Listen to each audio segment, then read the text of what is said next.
chillin', everything will feel the same. Feel the same. I just gotta know. How come when I pull up, I'm like, here we go again. Go again. That's why I just gotta know. Why we ain't been different. Why I feel the same every time we kick it. We just can't get with it. Ain't no fixing. Here we go again with another lie that's told in vain. Avoid the pain even though we need to say goodbye. I feel the same. So codependent, this hurting been open-ended. We just been hoping we ain't have to say it's over-ended. But the wound is open, let it be. You let it be. Love it and set it free. But the end of you and me, I thought this new to me. But I just gotta know. How come when we chillin', everything will feel the same? Feel the same. I just gotta know. How come when I pull up, I'm like, here we go again. Go again. That's why I just gotta know. Can you tell me what the deal? I'ma go ahead and tell you how I feel.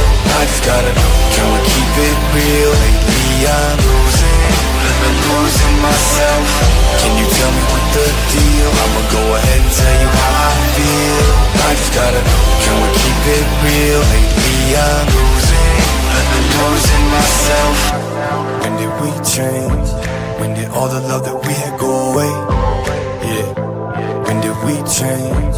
When did all the love that we had go away? I just gotta know. Got me in my feelings. Scared I beat the reach the ceiling. And it's not appealing. Thoughts that I ain't trying to deal with. Cause I'm feeling like I ain't enough. And I'm terrified I'll never find another. You never be another us. But why it took me ending us? Just get that picture up. I wish it was, but that ain't us. And that was love, but we a different us. I ain't flawless. I'm not to blame for all this. I ain't trying to say that you was. I just know it's time to call it. I just gotta know. Can you tell me what the deal? I'ma go ahead and tell you how I feel. I just gotta know. Can we keep it real? Lately I'm losing myself. Can you tell me what the deal? I'ma go ahead and tell you how I feel. I just gotta know. Can we keep it real? Lately I'm losing myself. When did we change? When did all the love that we had go away? Yeah. When did we change? When did all the love that we had go away? I just gotta know why we can't admit we finished. We ain't quitting, gave it all to us to give it. We done did it. I don't think that we could say it. We became the victims. Lately I've been feeling like I'm losing myself. Can you tell me what the deal? I'ma go ahead and tell you how I feel. I just gotta know. Can we keep it real? Lately I'm losing myself. Can you tell me what the deal? I'ma go ahead and tell you how I feel. I just gotta know. Can we keep it real? Lately I'm losing myself. Olympic hero Kurt Angle, and you're listening to the We Are Wrestling podcast. Yo, listen, this is the best Wrestling Alive Platinum Max, and you're listening to the We Are Wrestling podcast. Hey everybody, Eric Bischoff here, and you are listening to We Are Wrestling podcast. Hello everyone, this is Nunzio, former WWE Cruiserweight Champion, and you're watching We Are Wrestling podcast. We Are Wrestling podcast. Check them out, man. Stay tuned, listen to the podcast. Best one, Donnie might teach you a thing or two.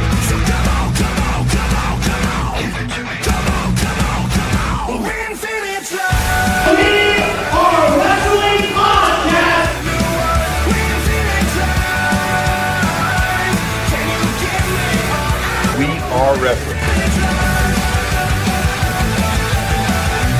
And if you don't listen to it, then it's one-on-one with The Undertaker. Featuring your hosts, Danny and Donnie. We are wrestling.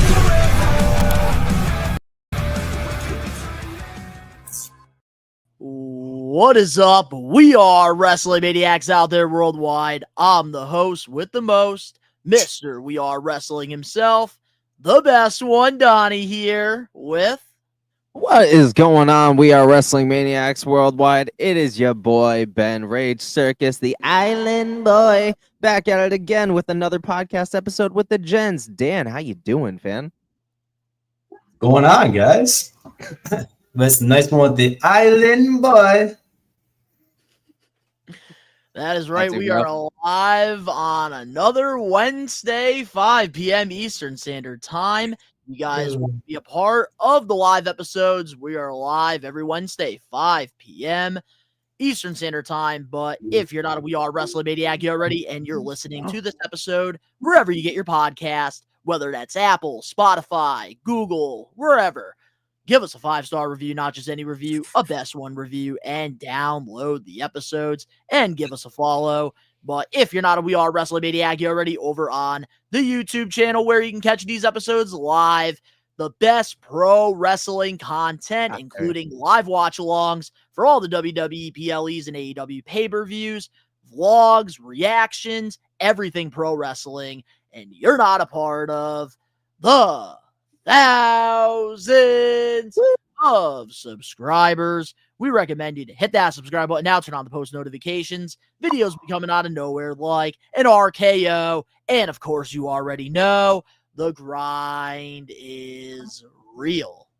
Oh, yeah. So, how has your guys' week been? Dude, it's been fucking lit. I have the little one here, and it's really kind of cool to have her for a full week, which I have not been able to do yet, and it just hit summer break, so that's pretty fucking lit. We're gonna hit the pool tomorrow because it's gonna be balls hot. So community pool open, so we're gonna take a little dip at some point tomorrow. But honestly, man, I can say that it has been a rather good week, to be, completely fair, no complaints whatsoever. How's your week been, boys? It's been pretty good. It's been kind of working here and there. This weekend, I'm kind of doing something similar with your age. I'm just be floating down the river.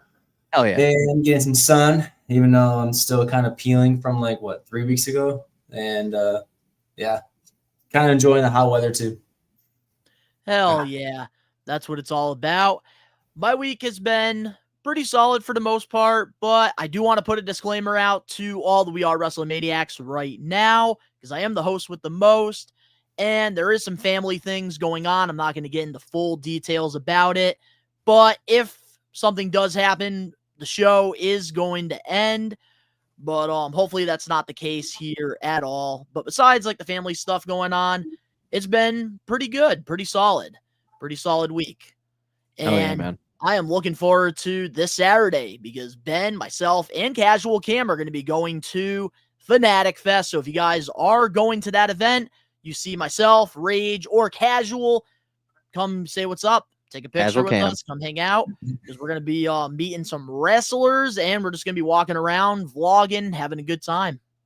I'm excited for that. That's my first Fanatics Fest, and you never know who you might run in there. You have no idea. I'm so jealous of you guys right now. Dude, I don't even know what to expect. I've never been. Him and Cam have been. I don't know what to expect. All I know is it's just big. So I'm very excited to dip my toes in a little bit and see what the fuck's up, And if you guys haven't checked out the vlog, because we did have a vlog last year for the first Fanatic Fest, so you can check that out. I was actually very close to dabbing up Jake Paul, and I was actually very close next to Travis Scott. I wasn't saying what's up to him, though. We're not a fan of him. But he's like, hey, fuck you, Travis. But honestly, it was really freaking cool. It was a really good time, and honestly, very excited to go with you, Rage, this weekend. I think it's gonna be a blast. Yeah, dude, I'm really, really, really stoked about it. Like I said, first Fanatics Fest, you never know what to expect when you go to big conventions like that and who you can run into. So, I'm very, very fortunate and looking forward to it. Hell yeah. We also got a couple people here in the live chat. We got Dakota, we got Bradley, and we even have Twitch Big Mac A18. What is going on, guys? If you want to interact throughout the entire episode, you can go into the live chat, because now we do have our live chat on screen, so you'll be a part of the episode. Yeah, I already know. What's up, Crazy 101? How you doing? Do I? I don't know. Do I? You tell me. It's not like she hangs up right next to my desk so I can see her every night. Okay. Look at that, Crazy 101. Look at that. Rage and Mercedes, they have come out publicly. They are together. Yeah, that's not Beast Mordos. That's Beast me. That's Beast Rage. That's Rage Mordos, bro. Rage Mordos. I like that. All right. Well, every week we do this thing called the We Are Wrestling Power of the Poll. If you guys want to be a part of this, all you have to do is go to the We Are Wrestling YouTube channel, go to our community tab, and vote. We give you guys 1 week to do that. And this week we asked you, what is your favorite cage? The structure itself. And we gave you guys 4 options. We have the classic cage, Hell in the Cell, War Games, or Elimination Chamber. Ben, Let's find out the results. Chicka, chicka, chicka, yeah! I'm excited for this.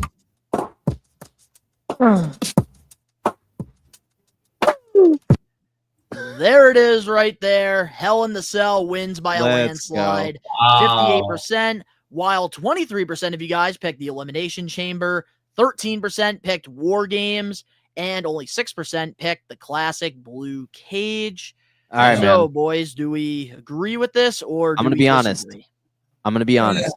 I will give this one to the fans that voted for Hell in a Cell because not only is it the largest structure, the most memories and the biggest moments have been built off of that cell. However, my choice was the second place option, the Elimination Chamber, just because it is still very much a very intimidating structure to be around or even witness live.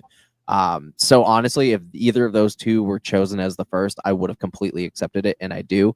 The other two are absolutely fair. A generic cage, it's boring as fuck. War Games is just a glorified cage, and then you got fucking the other two, which are just kind of peak, you know?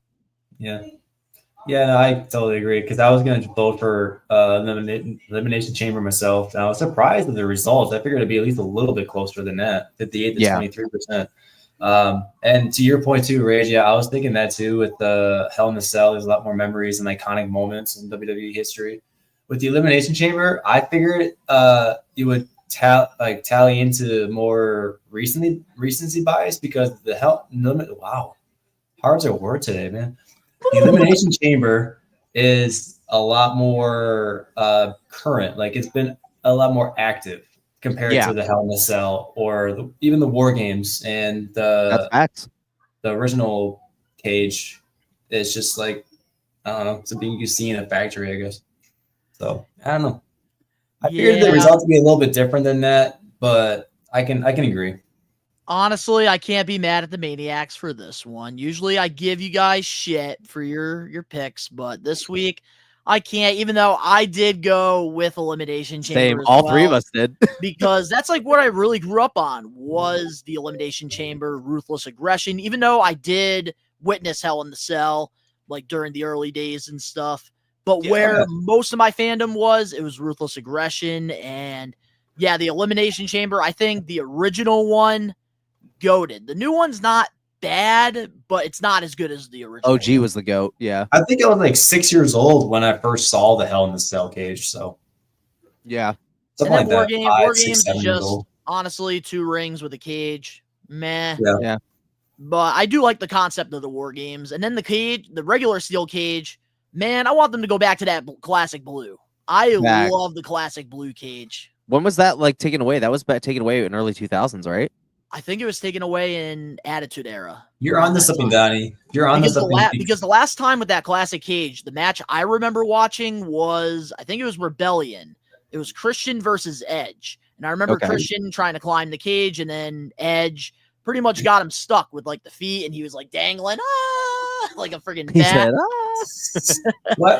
My question is like, because Donnie is that like they're bringing back the Saturday Night Main Events a lot more recently. Bring me back the freaking classic cage. Bring back the classic steel cage match, with the yes, for Saturday Night Main Event that would be perfect. At least we're going back in the day, At least just for that PLE, make it the first re-inaugural stage cage match with the biggest stars like Seth Rollins versus classic matches, classic structures. That would be fucking sick. Like even like street fights. Give us all like the OG fucking like chairs and shit. Because they kind of get like for Saturday Night Main Event, they kind of gave us that old school entrance with like the neon. So like if they could do that and like the guardrails, like they could definitely give us nah. If they can give us fucking Jesse the Body Ventura on commentary, they can give us that shit.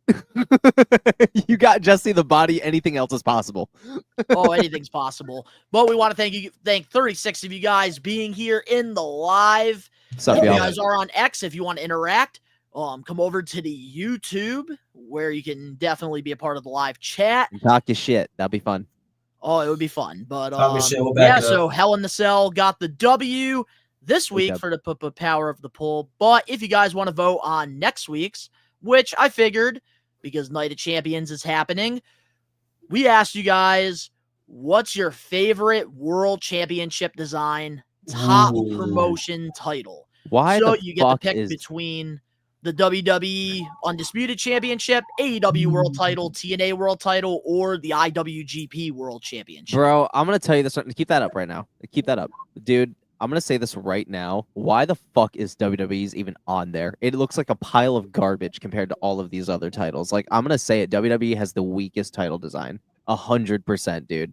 Like, AEW's is fucking gorgeous compared to fucking WWE's. TNA's fucking gorgeous. Could, gain a little bit more size, yeah. But other than that, the design's fucking gorgeous. And then what the fuck is that IWGP fucking, like, I could knock somebody the fuck out and I defend will my tell you this country right with a now. shield. The It's dope. IWGP title, I miss the original design. But Like, this the design is still before fucking this. dope.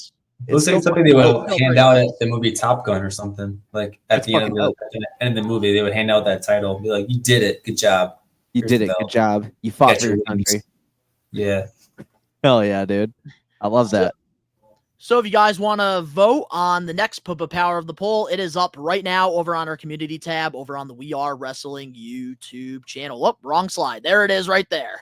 And if WWE wins, we have a serious fucking problem. Yeah, If WWE is not fourth place, we have a fucking problem. big problem because Big that problem. is like horrendous compared to the other two, bro. But speaking of things that weren't a problem, Wrestling Classic 6, we brought in the Blue Meanie over the weekend. What an incredible experience it was. Hell yeah. And yeah, man, we had a nice setup over the weekend. We were sitting next to Mick Foley. There's Blue Meanie right there posing for We Are Wrestling. Very successful. We had a great time. Man, talk a little bit, Ben. Talk a little bit about it. Man, it was such a fun experience. Not even just the classic, but Blue Meanie in general, dude. What a fucking guy. Like, he immediately, the moment he came over, already had us fucking laughing. Like, he's just a funny, nice, approachable, guy. And everybody that came on to meet him was just so thrilled. And just seeing the happiness and, the nostalgia on their faces and just seeing the whole thing unfold was just beautiful, dude. And I couldn't have asked for somebody better to, come hang out with us, and it was just an amazing turnout all around. And dude, I would have him again and again and again anywhere else, man. Like, he's phenomenal. Absolutely. Phenomenal, dude. He was signing some good old freaking Brawling Buddies. He had some encyclopedias he was signing, even some ECW titles. Oh my God, a bunch of yeah. other ECW signatures. This figure that he got signed. Also, there's him and JBL. A lot of people thought they hated each other, but they were for a while. Dude, did you know that this was the first con that he actually got to finally talk to JBL after all of these years? Like, was this con? Apparently, around, like, they have talked on podcasts, but in person, first time. This is the first time in years that they've seen each other in person. Like, have ran a con together where they were actually able to, like, in person finally see each other and shit. And dude, what a fucking moment to see. Like, that was so fucking cool. It was a really cool moment. And then he also got to catch up with Mick Foley as well. There's our good old buddy Casual Cam. Yeah. He's not here on the pod with us, but he will be with us during Fanatic Fest. And then there we are with Mick Foley himself. Yep. What a great That's a cool time. picture. Dude, and what a a lot of great... people, and that's the thing too I want to address real quick, even though we did talk about it in the vlog, which will be coming out this Friday. A lot of people are asking where Danny Huckins is, and he is still a part of the We Are Wrestling podcast. He's just on a break right now because he is moving from his current location, and he just has a lot of personal things going on to where, yes, he still has the time to do his stuff because that's his income, that's his job. But when it comes to We Are Wrestling, right now he is trying to take that extra time to transition, to move to his new place. And it is going to be a little while until he comes back. Dan Eddy, he's going to be a part of the We Are Wrestling team moving forward. And like whenever myself, Ben, or Danny are out, he's going to sub in for us. And he's going to be in extras and other little things. Oh yeah, whatever he can do. Unfortunately, we can't have him like on part of like the physical things as much as we would love to. But yeah, he's going to be a part of everything We Are Wrestling wise. And because he's from Green Bay, Wisconsin. DJ Eddie. And then he goes, Eddie. Throws the shit. Fucking hey, what's going on, James, all day? Hope you're doing good, man. Donnie, I actually forgot about those like promos and segments and stuff. Yeah, start figuring out what I'm gonna record. Yeah, we're gonna have to give that. We're gonna give you that as a gimmick because WWE failed to capitalize on that. But there I am, right there. Met a bunch of wrestlers as well. Got to finally meet Muhammad Hassan, and I got to meet SDL. And then there we are with JBL just shooting the shit. We didn't vlog this part, but it was great. He was sharing some Vince McMahon stories. Yeah. So the coolest part is like he kicked JBL's off a Vince McMahon story. So we went to go get a picture with him, whatever. And as we're walking off, I turned around and I told him, I'm like, hey, the greatest people in the world are born on November 29th. And he just looked at me. He's like, "You're born on November 29th?" I was like, "Yeah." And then I was like, "Yeah." He's like, "You, me, the King, fucking, and Howie Mandel." And he started going into the story about how fucking Howie Mandel is a massive germaphobe, and Vince McMahon thought it'd be fucking hilarious to wash his hands and just not dry them. And they were filming a segment or whatever. And Vince shook Howie Mandel's hand, and you could see Howie Mandel just turned fucking pale, like he was about to throw up. And they kept that for the actual take. And Vince thought it was fucking hilarious because Howie was about to start melting, bro. Dude, it was a really, really cool experience meeting JBL.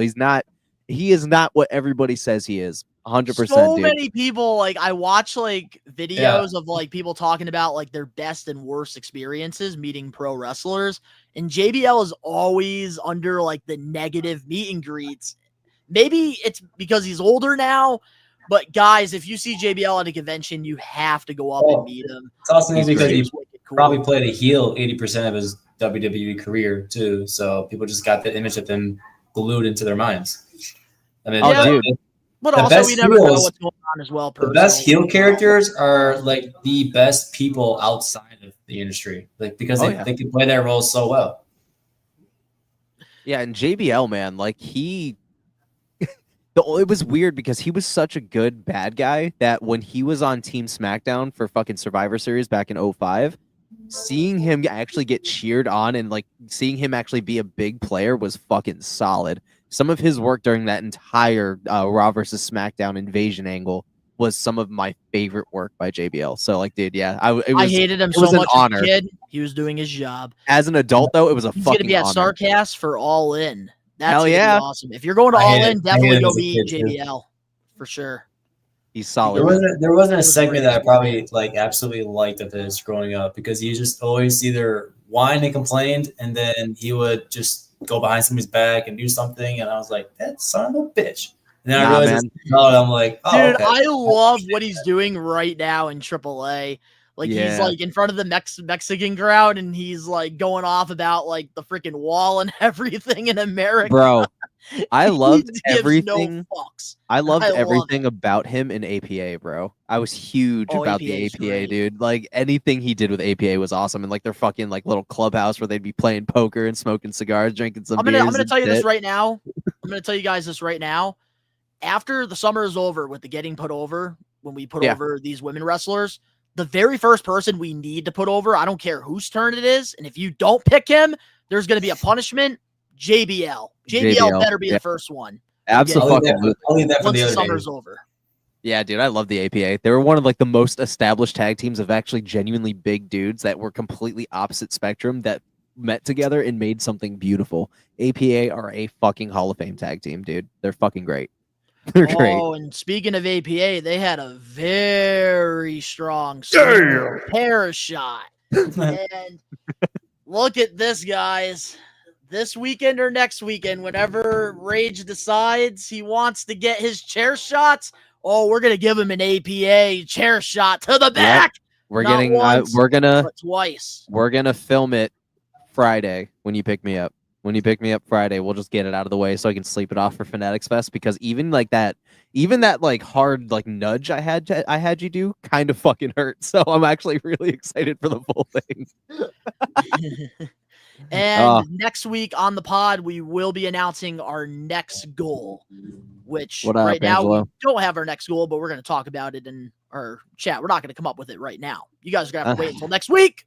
Unfortunately, Danny is exempt. Danny is exempt from these, so it's right now. It's between me and the best one. So yeah, but there's other things we could do as well. That's not freaking candlesticks and chair shots and Nah, Give me a chance. If we're putting our bodies on the line, everybody that's partaking is putting their bodies on the line. So no. Right now it is you and I, because apparently we're the only ones that have balls. Unless Dan Eddie wants to see him doing a superhuman.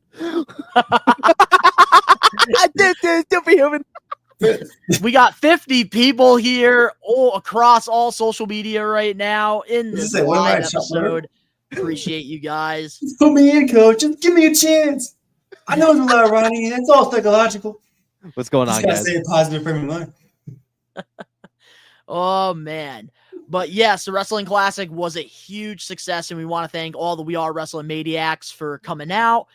Come and hang out with us. We had a great time. We can't wait for Classic number 7. And we still got more things happening this month. This Saturday, we're going to be at Fanatic Fest. And the week after, we're going to be doing a live watch-along for Night of Champions during the day. And then after that, we have the Blitzkrieg Luau, and We Are Wrestling is going to be sponsoring Priscilla Kelly, formerly known as Gigi Dolan, versus Charles Mason. Oh, my God. That match will be up on the We Are Wrestling channel at some point, but you can watch it live on IWTV, and I'm sure we'll be doing a Luau vlog as well. We got a busy month in June, man. Yeah, I just want to say, just to put a bonus on the Wrestling Classic 7, I'm very excited for what they're trying to plan. I'm very excited. And you guys will get those details when they emerge, but I'm very, very excited. Very excited. Oh, yeah. I cannot wait. I'm very excited. But with that being said now, let's get into our We Are Wrestling highlight of the week. And before we share our highlight of the week this week in the wrestling world, guys, if you're a part of the live chat, let us know your highlight of the week, because we'll go over it after we share ours. So, Rage, what's your highlight of the week this week? All right, bud. So you're probably not going to expect this. You're not going to expect this at all, bruh. Don't be airing out my business like that. All right, don't be airing out my business. Ain't nobody got to know what my mistresses are. Anyways, it's going to take you out. It's going to take you by surprise, because it has not involved this individual in a long time, but it actually involves John Cena. So, my highlight of the week was every single person coming out before the SmackDown qualifying match on King of the Ring. And LA Knight was out there, Cody Rhodes was out there, Randy Orton was out there, and who else but John Cena was out there. That is my highlight of the week, because not only did everybody do their fucking job to hype up everything that's coming in the future, but it was so cool seeing LA Knight. I'm not LA Knight. Well, that's actually going to be bringing a part of it, but John Cena sitting back, watching everybody go through this thing. He's watching Orton and fucking Cody just yelling at each other. And if you look back in there, he's smiling, but it's not a heel smile. The dude cannot contain how much he is enjoying it and how much these people in front of him have grown. Randy is the final full-timer, like The Undertaker. You have Cody Rhodes, who is the current John Cena level babyface of the company. And then you have LA Knight, who is currently building towards the future, who is also holding his own in this entire thing. And it's all just unfolding in front of him, and everybody is just living for it, bro. So I gotta say, it's hype, dude. And the reaction is up on the We Are Wrestling channel. Yep, it was a very, very hype moment, and it was kind of cool seeing it as a fan, after so many years and knowing the history. Uploaded a little late, but definitely totally worth the watch. Absolutely. Dan Eddie, what's your highlight of the week? That was up there with me, Rich. I was gonna actually take that highlight. So thanks a lot, buddy. But I was thinking the joke about how the whole Monday Night Raw was a highlight because it was in Green Bay, Wisconsin. But actually, I wanted to take this moment and say my highlight would probably be the end of Monday Night Raw, because just in the matter of, I don't know, a minute, you're thinking Jey Uso's cooked. You're thinking Seth Rollins is going to stomp the shit out of him. And then Cody Rhodes comes out, and it's just chills, because there's so much history between just the three of them. Take Paul Heyman out, take Bronson Reed, take, what's his face, Braun Breaker out, take them all out of the picture. Just those three guys, you can probably make years of history together, including WrestleMania 40, which was just a year ago. And now thinking about how much has happened in the past year, Seth Rollins, who was the MVP of WrestleMania 40, I don't care what anybody says, Mm-hmm. and he now is enemies with Cody Rhodes after helping him win that title. So I think just the history in between the three of them, and then my close second would have been the SmackDown segment that Rach was talking about, because there was so much stardom in that very one ring. Yeah, dude. And each person, if we take them, if we dissect them, 100% aura. Dissect them each, storyline for any one of them. So top tier. I don't know if The Undertaker was part of that SmackDown taping, but that was just great writing. Oh, definitely, because they're letting the storylines play out, and there's so much history behind that, especially with Seth and Cody, going back to the Hell in the Cell match with the torn pec, to them teaming at WrestleMania 40 to go against Final Boss and Roman, and now like starting this little tease of a rivalry. So honestly, great highlight of the week.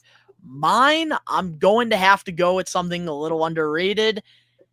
Karrion Kross and Sami Zayn. That backstage segment this week got me excited for what's to come, because I really I felt like we saw like a little glimpse of Killer Kross, not Karrion. And I thought they did a really good job here with Sami just getting really sick of Karrion getting into his head. And then you just see that psychotic look on like Killer Kross's face. And like now after Sami loses, we're going to get him and Kross. And I think what they should do, and I think they might actually go down this route. They'll probably give him a solid 10, 15-minute match. But I think they should shock the entire world and have Karrion beat Sami less than 3 minutes. Because then we will start to take the man serious. Dude, I think Karrion Kross is here for a fucking power push here in a second with Sami and him. I think. Yeah, because I think it's going to lead to Jay and Karrion. And then that's when Jay's going to get written off as a singles guy, and he's going to go back with Jimmy. Dude, I think. We better hope Karrion re-signed. We better hope WWE offered him that big contract that he fucking deserves. Yeah. Yeah. But dude, anytime Karrion is in a backstage segment, main event, in the ring, it's a highlight for me. I don't understand why we haven't pushed the dude. No, you know what's kind of crazy? I'm going to call out the IWC right now. Ben, you're going to be with me on this one. Because remember when he was a part of the Final Testament? Remember that, right? When he had AOP, Paul Elgrin. I remember. And everybody was saying, why is Karrion on TV? Overrated. One of Triple H's worst fucking signings. But now, all of a sudden, after he has his own little pipe bomb after WrestleMania, everybody's like, we want Kross. Push Kross. Ben and I, we've been saying this since day fucking one. We Are Wrestling Podcast, episode 3. Bookmark it. Ben and I, we have been on this. So all the bandwagons, you can all stay on your fucking lane. Stay in your lane. Dude, Karrion Kross, like I said, buddy, like he is one of the most genius fucking performers. Happy. Dude, he is one of the best fucking storytellers known to man, because the dude really took it upon himself to really if he wasn't gonna be given the chance to make noise, he was gonna do it himself, and he fucking did. And now they have no choice. The dude hasn't even really wrestled a fucking televised match since like AJ Styles. And he's still up there in a high-selling fucking position for merchandise. But you see, James, that should tell you everything. But here's the thing, though, James. The thing is about Karrion Kross, we've been behind him. We've been behind him freaking going all the way back to Impact Wrestling. We've been behind the dude since wearing a freaking gladiator mask, looking like he came out of WWF 1996 New Gen. That's when he was in the Rabbit Tribe, too, bro. Lucha Underground, man. Huge fan. Day one, and I'm like, man, we have been behind this. And We Are Wrestling, you better fucking clip this shit. Calling out the IWC. Yeah. All the bandwagons. But yeah, no, my highlight of the week, though, was Karrion looking psychotic. And hopefully that leads to a squash match with Sami, because then we could be really on the right path here with Kross. At that point, we're cooking. Yeah, we are cooking. But Sami better not fucking win, I swear. I swear. Better not happen. Which probably will, knowing TKO. All right, well, with that being said now, let's get into our We Are Wrestling Podcast weekly TV recap, talking about some of the highlights that happened throughout the week in wrestling television, starting off with last Wednesday on Dynamite. AEW revealed the new AEW Unification Championship, which will combine the International and Continental title. According to Fightful, all indications about the new AEW Unification title suggest it's meant to be booked and perceived as another top title in AEW, pretty much second to the AEW World title, opposed to a mid or upper mid-card title. What's your thoughts on the belt design, and what's your thoughts on this whole unification title? Okay, so one, it really depends on the prestige that's built behind it. So you have to give it to the right person. You have to make sure that it's going through the right feuds. You have to make sure that there is the right stipulations for it. The design is fine. I like it. I like that they unified it and they're kind of cutting back on a title and they're trying to make it prestigious for another brand, I'm assuming. So it's smart, you know, like I have no complaints about this, you know, and everybody knows how I feel about AEW, but business wise and, you know, presentation wise, especially, you don't want one title floating around a bunch of shows. You need to kind of split that up so everybody kind of gets their own chance, you know? So I'll say professionally, this was actually a dub. All right. And I like the design. Oh, dude, I feel like AEW title designs are so nice. They do a good job.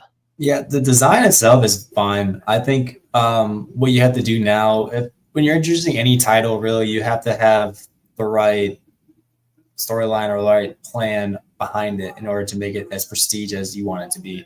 Now, it's kind of crazy how you're unificating it, whatever, combining two titles into one, and you know, make it this prestige. But you said it was gonna be like a close second behind the AEW World title. So pretty much what the reporters are trying to say is basically they want to treat it like better than a mid-card title. So like they're trying to treat it more like an upper championship. I think kind of like how UFC does it with like their weight classes. I think that's what they're trying to do. I'm not 100%. Kind of like the Undisputed Championship with the World Heavyweight Championship, kind of like that sort of. Maybe treating it like kind of like how WWE, I know their Undisputed Championships, their first main title, and then the World Heavyweight second. Maybe that's what they're trying to do.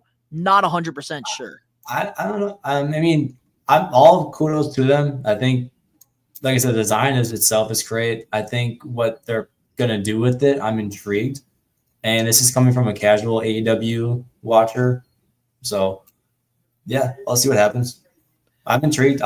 It kind of pulled me in to kind of figure out what's going to happen. So, business-wise, yeah, that is a dub. So I am reading a couple of the live chats here. Bradley here, international plus continental, intercontinental title. I don't think they want to call it intercontinental because WWE is already doing that. Let's see. We have another here. What's the name? Nobody likes the name. I feel like that's like my issue here with it. Should have called it Worldwide Championship. I don't think the names. What's the actual title? Yeah, so they're calling it the Unification Championship, which I don't like the name. I will say that. I kind of agree with the Maniacs here on that one. But I do think the title design's great, and I am happy that they are finally combining the Continental and the International, because I felt like the Continental just had no place in AEW. Like, I enjoy the Continental Classic, the tournament, but I don't think it ever needed a championship. Maybe as like a trophy, kind of like what they do with the Owen Hart Cup and what WWE does with like the King and the Queen of the Ring. I don't mind a little like championship trophy, but like it didn't have to be a regular title on programming. I don't know how I feel about the international title being gone now, because that was one of AEW's most prestigious titles. They did a great job having that title be defended consistently on pay-per-views. Orange Cassidy, great champion. MJF did the whole America thing. Will Ospreay held the title. Kenny Omega. So many underrated talent. Pac even. So like, I don't know how I feel about the international title going, but I will say I do like this unification thing. And I think that this is a good move for AEW. And it's got people talking, clearly. So I think Crazy's got a point in the chat. I think the AEW Unified Championship, I think that one's a good title. Instead of the whole unification part, just keep it short and simple. Like, call it the Unified Championship. And Angela, you're kind of on point here. I think this is the best way to end it. At least they have less belts now. Yep. That is one less title, so that's a good The thing. multiverse title. Wait. Brad, the multiverse. Multiverse. I'll That's a take good that shit. one. I actually like that. That's funny. Multiverse. I like it. All right, well, moving on now to some WWE TV recap. Last Friday before SmackDown, during a main event taping, we saw the debut of Hakula, who faced one half of Pretty Deadly. Oh, it's Haktula? Ooh, No. That's the a Samoan Hatua. Haktua. Spit on that thing. All right, well, what's your thoughts on him being I thought it on was main event? Hikaleo. And- It's Hikaleo, bro. Oh, Not Haktua. Hakua. I don't know, man. All right, well, what's your thoughts on what's your thoughts on Rakishi's fucking 15th child being on main event and not debuting? Wait, that's like, on Rakishi's SmackDown? kid? I don't fucking know whose kid I it thought is. that's That Haku's family's kid. huge. I know, but it's Haku's kid, I thought. Donnie, we Hikaleo is need to Haku's have kid. just a It is podcast Haku's going kid. You're right. over You're right. It is family Haku's tree. kid. Just make it like an Yeah, hour we and a do half need a whole podcast. family. What Just do I explain think of the him? whole I don't entire fucking family know tree. because they had him go on a dark match. So everybody, you ask somebody who was in the fucking audience. I don't fucking know. All I know is he's big as fuck. Yeah, but okay, but here's the thing though. How do we feel about them putting him in like a dark match, a main event, rather than like wait until he debuts on the main roster? Dog, Like, how do we feel about that? I was like, Because there's if some you're people, there's some asking people why, that ask aren't. WWE. There's some people that feel like they should have waited until he debuted. While there's other people that are just like, it's a good way to kind of get him used to how WWE does things, gets used to the crowd, etc. I don't know. They signed him like over a year ago, so I don't know. I'm kind of indifferent, so I don't really have much to add to it. I guess like it kept us in the dark, bro. He should have debuted already. Yeah. Over a year ago. What's your thoughts on it, Dan? At this point, if it's like Rikishi's kid or another Samoan wrestler that's somehow related to the Usos and Roman Reigns and them, I feel like you guys know that Conor McGregor GIF was like, who the fuck is that guy? Looking back behind him. Who the fuck is that guy? Who the fuck is that guy? That's how I feel nowadays. It's like, oh, cool. Which kid not a is Samoan. he again? Lovely. Oh, he's big as fuck. Yeah. Lovely. Oh, he's big as fuck. Yeah. So now, I will say I'm though, excited to see him. I will say I do think like it's not a bad thing him doing like some dark matches and stuff. I think that's a good way to kind of let like the casual crowd get used to him, and he can kind of see like how things are like being run, so that when he does debut, like he's not coming off as like green or lost in the shuffle. So I think like timing is everything, but I just don't understand him like not being used at all for over a year being signed. He is That's, like, the only 100%. thing. He is 100% joining Solo's faction because both the Tongas are going with Jacob. Oh no, that ain't happening. No. Dog, he just shared a picture on Instagram with both the Tongas. Nah, man, the Tongas, they are going to cost friggin' Jacob that championship. Solo's gonna have the belt for a little while. No, then Fatu's he's gonna get not. the belt back. Dog, it's gonna be Hikaleo and fucking JC Mateo. Oh wow, that sounds awful. Hikaleo and JC Mateo and fucking JC Solo Potato. Sikoa versus the Tongas and Jacob Fatu. I see it written all over the fucking wall. Or the Usos. Oh, the Usos and Fatu. Usos, yeah. Oh, okay. Yeah, you might be right. Yeah, I don't know, Hikaleo man. Potatoes going with JC Mateo and Solo. Yeah, Solo's gonna have the big family. And then Okay, Jacob Pirates. Fatu, I think, is gonna fucking whoop their ass one by one. Pyrus, what's up? Movie question, non-wrestling. What's up? But keep talking amongst yourself, boys. But yeah, no, I just think that it's just weird that like it was like a whole year he's been signed, and then like they finally decide, all right, let's just put him in main event. So we're gonna have to wait and see what happens, because I do feel like he's gonna get involved somewhere with the whole Solo Sikoa Jacob Fatu feud. It's just a matter of when, Maybe. And which where, yeah. we'll talk about here on the show. But moving on to our next TV recap. Over the weekend at Triple Mania Regia, Angel and Berto won the AAA Tag Team Championships. What's your thoughts on this? I mean, good for them. Like it's helping with the whole cross promotion that really should not be happening right now. But at the same time, you're putting two Mexican descent wrestlers in a a promotion in Mexico, and they've obviously made echoes in WWE, so that's good for them. Like they're benefiting from that. It's just unfortunate that they're not getting the same opportunities in WWE. So I don't know. Ooh, wait. Going back to our last topic, James makes a pretty good point here. What if the Tongans join Finn Balor after Balor leaves Judgment Day? Why is because Bullet Club? They were a part of original Bullet Club. I think I think Finn's gonna go on a solo run for a little bit, man. I don't think they want to rush to put him in another group. I think he's due for a solo run, to be honest. Yeah, I agree. He doesn't need to be in the group. Bring back the Demon, all that. They've been teasing it. But how do you feel, Dan, about the new AAA Tag Team Champions, Berto and Angel? I mean, business-wise, good for them. In terms of the wrestlers themselves, I was never a big fan of Humberto and Angel. So all the good news for them. I think if they can find success anywhere at this point, because they've been kind of written off the WWE main roster quite a while ago. I can't remember what last time they were part of the main roster. So they have been doing stuff on SmackDown, just not really picking up wins. Yeah, it's kind of like the Mexico's version of Judgment Day. They were behind what's his name, Andrade? Santos Escobar. Yeah, Santos Escobar, and they were kind of behind him for a while, and then they kind of did their own thing at AAA once AAA was signed and part of the whole faction WWE has going on.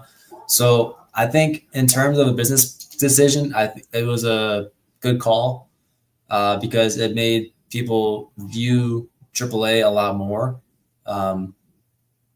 So I mean, yeah, I think it's kind of cool. I haven't really been involved with AAA in a while, so I've never really watched AAA, but I will say this: I think that this is a great move, WWE giving Berto and Angel the AAA tag titles, because I think that that's going to be a good way for WWE fans, some of them that are actually new to AAA, to pretty much transition over to it and enjoy it by having a couple WWE guys that have been on WWE TV for a little while. So I think giving them the tag titles is a good way to kind of showcase other luchador tag teams. And I think that will be a good way for them to put over an original AAA tag team. So I think that this is a good move. Plus, they're getting rewarded because they have put tag teams over for the last couple of years. So for them to actually get a headliner and win the tag titles, honestly, got to be happy for them. I'm not the biggest fan of Berto and Angel, but I am happy that they actually are getting rewarded for the work that they put in.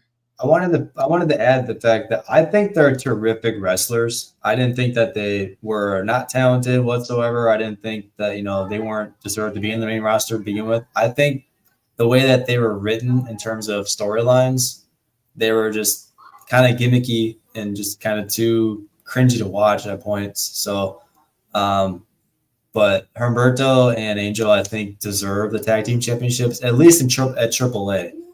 If not somewhere else. So I think kudos to them, and it's a long-term cooking that WWE is doing, because if Humberto and Angel are the first, who knows what you were saying, Donnie, who else they would bring into their AAA, and then see what they can come up with. And that's the thing too. I do want to add one more thing. This is also great because Angel and Berto, they don't win a lot of matches on SmackDown, but they are on TV consistently. And having those AAA tag titles, that's going to be a good way for this merger, this partnership, to kind of get people to actually take AAA serious. So I also like that as well. But moving on now to our next TV recap. On Raw, it was announced that AJ Styles will face Dirty Dom for the Intercontinental Championship at Night of Champions. What's your thoughts on this? I could see this honestly going one of two ways. So it could either involve, now this is if Dom doesn't retain. This could involve either Karrion costing AJ, or it could involve Finn costing Dom. So there's a lot of unpredictability there because there's a lot of story that goes into this one angle. So this one is unpredictable. This one is to call it would be very hard. And that's kind of wild considering that the Intercontinental title has not been this unpredictable in someone's hands in a very long time. This is how you bring prestige to an angle and also a title. So ultimately, I'm actually really excited for this match. I love Dom. By the day, I'm becoming more and more like even more respectable towards AJ Styles. So it's, I think AJ kind of needs this because I don't think he's ever won the IC title, if I'm not mistaken. I don't think so. I can look that up real quick. So like I just, I'm really, really excited. AJ's lost versus Logan Paul. If you Here, I guys can can pull tell it me, up see that here. way putting up on Will Ospreay. AJ Maybe I just want to see Styles. Will Ospreay versus AJ Styles again. I don't know. I wouldn't count on that, man. I would wouldn't love count to on it. see Ospreay and AJ. He won in Unfortunately, 2020. Not going to happen. Ospreay signed with AEW Oh, he has in for a 2020. couple of Gotcha. years. AJ's pretty much like towards the end of his career. Won't But happen. if AJ wins, that's going to automatic angle for the IC title with Karrion. So I mean, like I would kind of prefer that way. But Finn has a story cooking, so who knows? He had it in 2020. He held it for 87 days. So. Well, I'm stoked. I'm stoked either way. It's going to be a banger of a match, and hopefully we get some really, really good surprises. Yep. Hell yeah. What's your thoughts on it, Dan?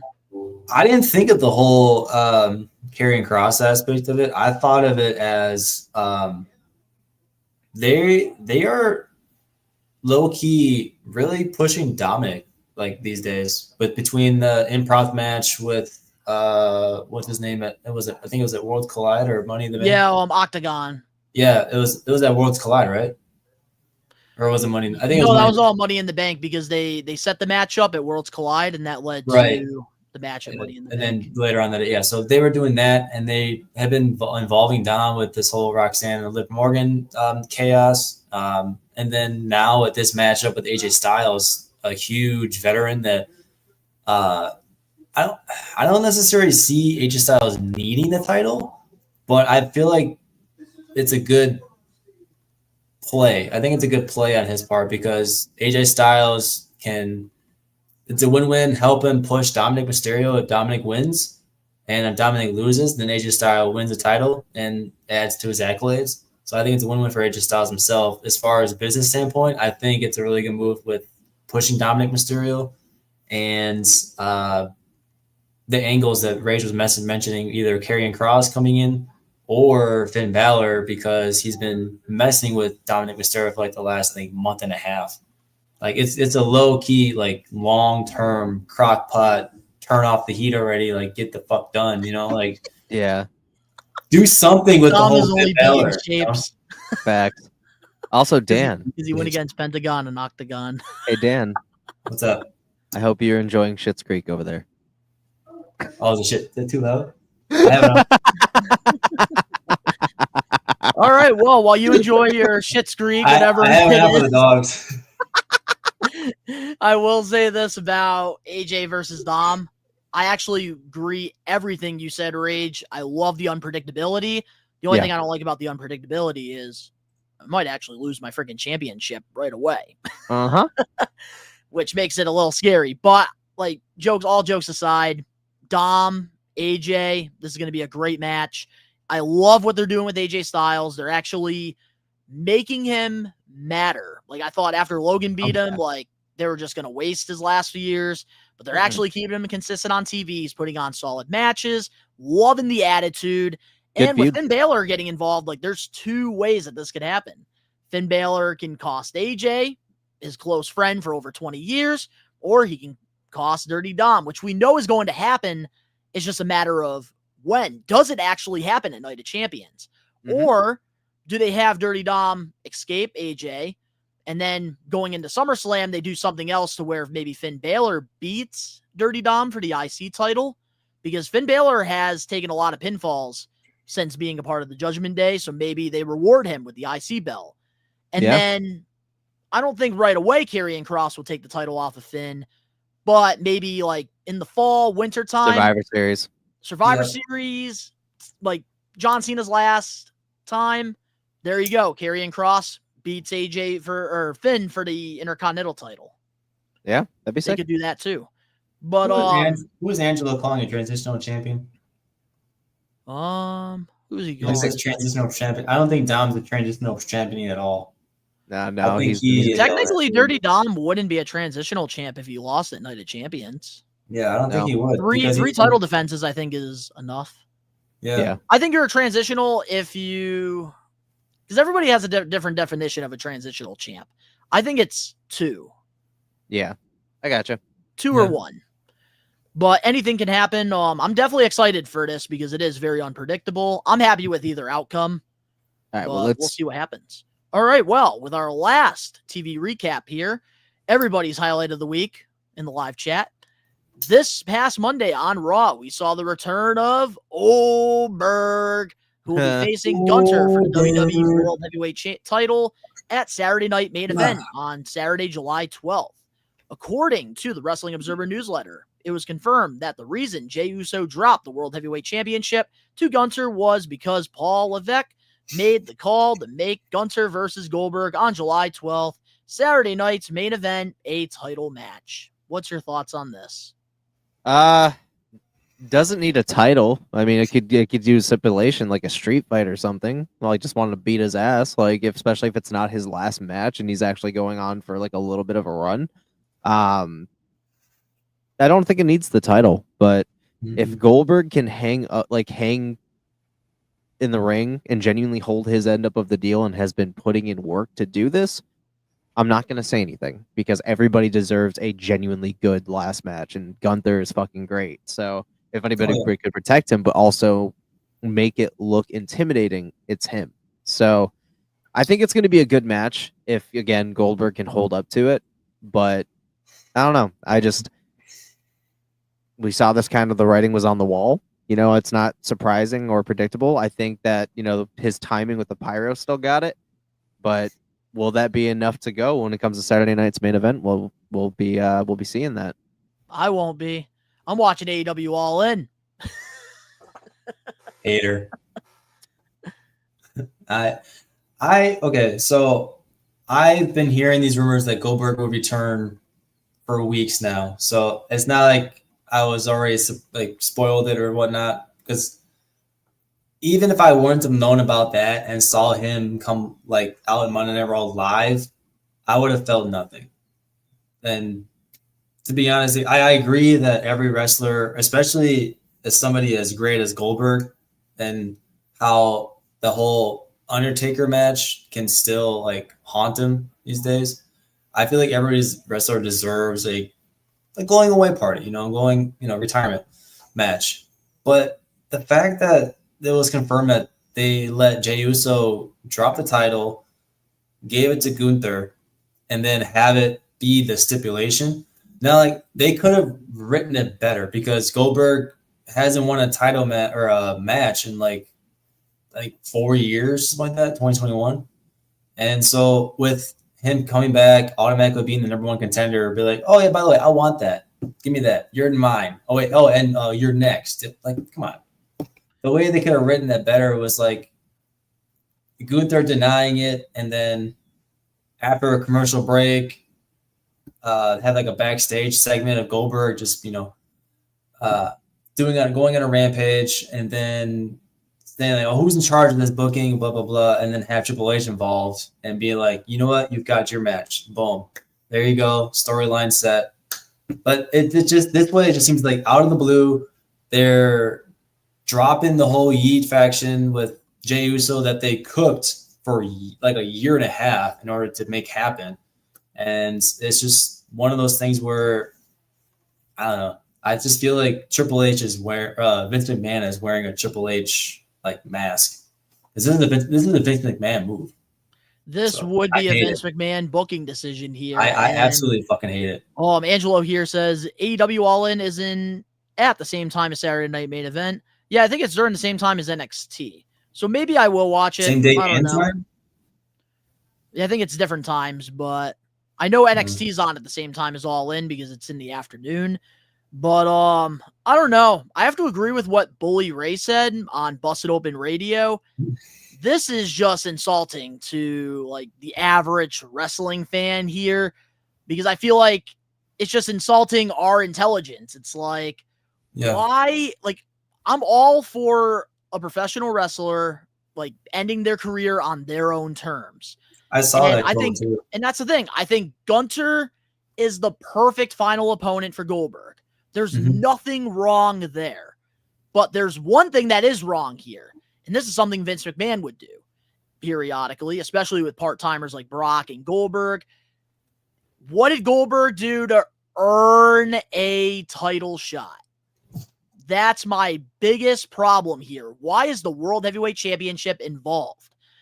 I understand why they got rid of the championship from Jey Uso to Gunther. Like, I understand why, even though I do think Jey Uso doesn't help that there was bad creative on his side, which doesn't help because he's over.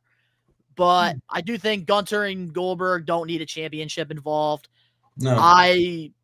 This is something Vince McMahon would do, and I'm trying to forget the championships involved here because I do generally want to enjoy Goldberg's last match in WWE and in his career, because outside of the last few years of his shitty run, I really enjoyed his work in WCW and during the Ruthless Aggression era on the Raw brand. And then he left in WrestleMania 20.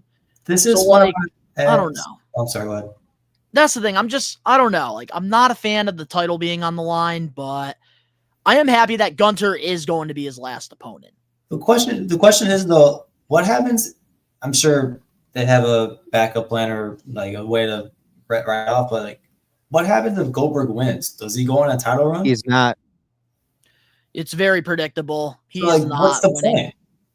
If it's inevitable for Goldberg to lose the title match, why have the title be a part of it to begin with? Make it another stipulation like what Rage said, have like a street fighter or fucking Spencer. This match is going to be Bell, Spear, Goldberg, victory, no doubt. Now we know Vince friggin' he's back in the creative seat if that happens. He already is. Undertaker just joined creative, so everything that Vince wants is going to happen. Yep.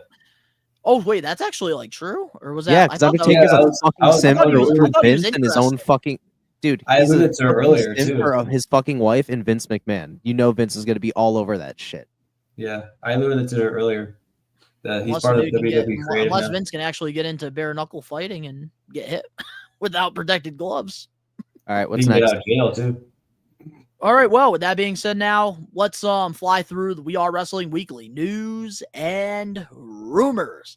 Not a lot of them this week. Starting things off, WWE is interested in more AEW stars. According to Fightful, WWE is interested in AEW tag team Private Party, whose deals are running up soon with AEW. Should WWE sign Private Party? I don't care. I don't. I have no idea sure. Sure, they're just gonna get buried with the rest of the talent. So they'd be like the new day Street Profits. Yeah, the new day. I don't know, man. The newer Street Profits. There we go. All right. Yeah. Well, for somebody that actually knows Private Party, I'll talk about this real quick, and then we can move on. What's up, Josh? Because I've been following Private Party. Hey, what's going on, Josh? What's up, Josh? Oh, have you ever met Josh in person, Ben? Nope. No. Well, you might see him Saturday at Fanatic Fest. Sweet. But getting into Private Party though, because I've been following them even before signing with AEW, and Isaiah Cassidy, Mark Quinn, two very talented individuals, and I think that they got lost in the shuffle for on and off with AEW throughout, and they just won the tag titles not that long ago before Hurt Syndicate took the titles off of them. So like, I'm surprised that they are leaving, but I do think it is a good move for WWE. They are talented. I don't see them going to the main roster right away. I think NXT will be the spot because NXT, they are pairing up people, making a lot of tag teams, and especially with Fraxium now being up on the main roster, there is that missing high-flying tag team, and I think Private Party could probably fit in there, and I think that they could be a solid fit. But it's just a matter of seeing what's going to happen with them. But I do think it would be a good move. Yeah. But moving on now to some happy news. Rob Van Dam revealed he's having a baby. What's your thoughts on this? Motherfucker toked a little too much and then fell asleep during the act, and boom, here we are. Dude's over the age of 50. That's what happened. 54. Yeah, are we fucking surprised? Baby Van Dam. Let's go. Listen. I love Rob Van Dam like the next motherfucker, but let's not act like we're surprised here. Let's not act like we're surprised at all. Like that dude, if there's two things that I know that dude loves other than wrestling and martial arts, it's weed and his woman. So I'm not surprised. Is your name Mary Jane? Not one bit. Yeah, I wouldn't be surprised if Mary Jane Van Dam. Best way to describe Rob Van Dam is winning at life. The whole damn thing. Yeah. I'm happy for Rob, man. Congratulations. Good for him. Good for Katie Congratulations. Congrats. Wish them nothing but the absolute best. Oh, and it's just such a Rob Van Dam thing. The baby. Yeah. But that was some pretty good news to hear from Van Dam. All Oh, right. by the way, I'm on season 3, Rage. Nice.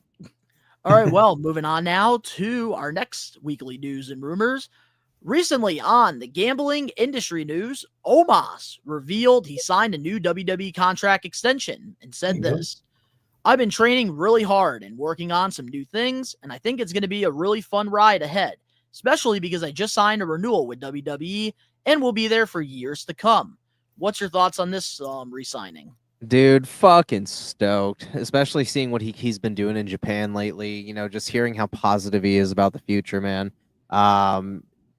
Angelo, let him cook, bro. Let him cook. I think they have been like the only person that supported Omos and had any kind of positive thing to say about him in the beginning. The only one. But I think that honestly that there's something good on the horizon here. If they can genuinely harness like maybe even a good guy, because dude, the guy can fucking talk, man, and he's genuinely I've seen the like meet and greet interactions with him and like the kids, like so good with the children. Yeah, so it's like, dude, get him on there. Don't give him like a plush character like WWE tends to do to their giant sometimes. Give him a great giant character, even if you fucking tag him with Obafemi and do make a fucking whole ass stable, dude. I'd be down for it. I'd be down. Singles, but still, you're onto something though. Like him and Obafemi down the line would be fucking sick. Like a big guy and a fucking big guy that can move, bro, and he can move too. So like, dude, that would be a dominant giant tag team.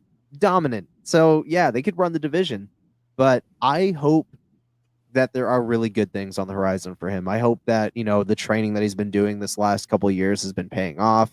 I hope that there's good tidings for Omos, because again, there's something about him that's just compelling and that I want to see him succeed, but they just have to find that niche for him, and I hope they do. Well said. What's up, Destry? Yeah, I totally agree, because anything that they do with Omos that's not involving MVP is definitely an upgrade. Because anytime they would come out and MVP is just like a leech. And I know that's his like character over the years, like he's done it with other wrestlers too, but Omos was somebody that they should have pushed a long time ago. Like back when Vince tried. Well, that's the thing though too. Like the reason it didn't work with MVP was because MVP worked so good with Bobby Lashley in the Hurt business. Yeah, and like throwing him with Omos it was a disaster, because like I always say, don't fix something that's not broken. And I felt like Bobby Lashley and MVP wasn't broken, and they like just pretty much jumped the gun right away. And that's why like with Omos and MVP, it just didn't feel genuine, the connection. Yeah, and that's the thing too. Like I thought Omos was somebody that they could have done so much with. Like they had so many people in his weight class and high class. I mean, did they ever put Omos and Braun Strowman together? That would have been really good. They could have done something. At least a tag team of some sort. Well, no, I think because when Omos was, when he was in WWE, that was when Braun Strowman was like not in WWE anymore. I think that was towards the end. I got you. But I will say though, with Omos, I think this is a good signing for WWE. Like, yeah, I'm not the biggest fan of what he did, but I'm also giving him the benefit of the doubt because he was given, like, creatively shit. And it was under a whole new thing with Vince McMahon running it. So, like, I honestly want to see what Triple H and what this creative team can actually do with somebody like Omos. We've heard Undertaker praise him on the Dead Man show. There's been lots of legends who have put him over, and I want to see what they're seeing.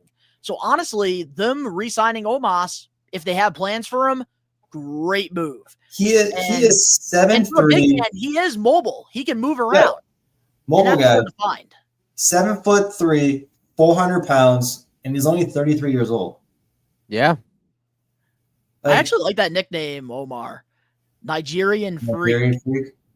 We got the Greek Freak. No, take that back. No, we got the Greek Freak. That's it. Yeah, but that's in sport. That's in friggin' basketball. In wrestling, Nigerian Freak, honestly, he can get something like that over. I don't know. I feel like that's too close. I don't know. I don't think so. But I will say with Omos, like, I am excited to see what's going to happen here.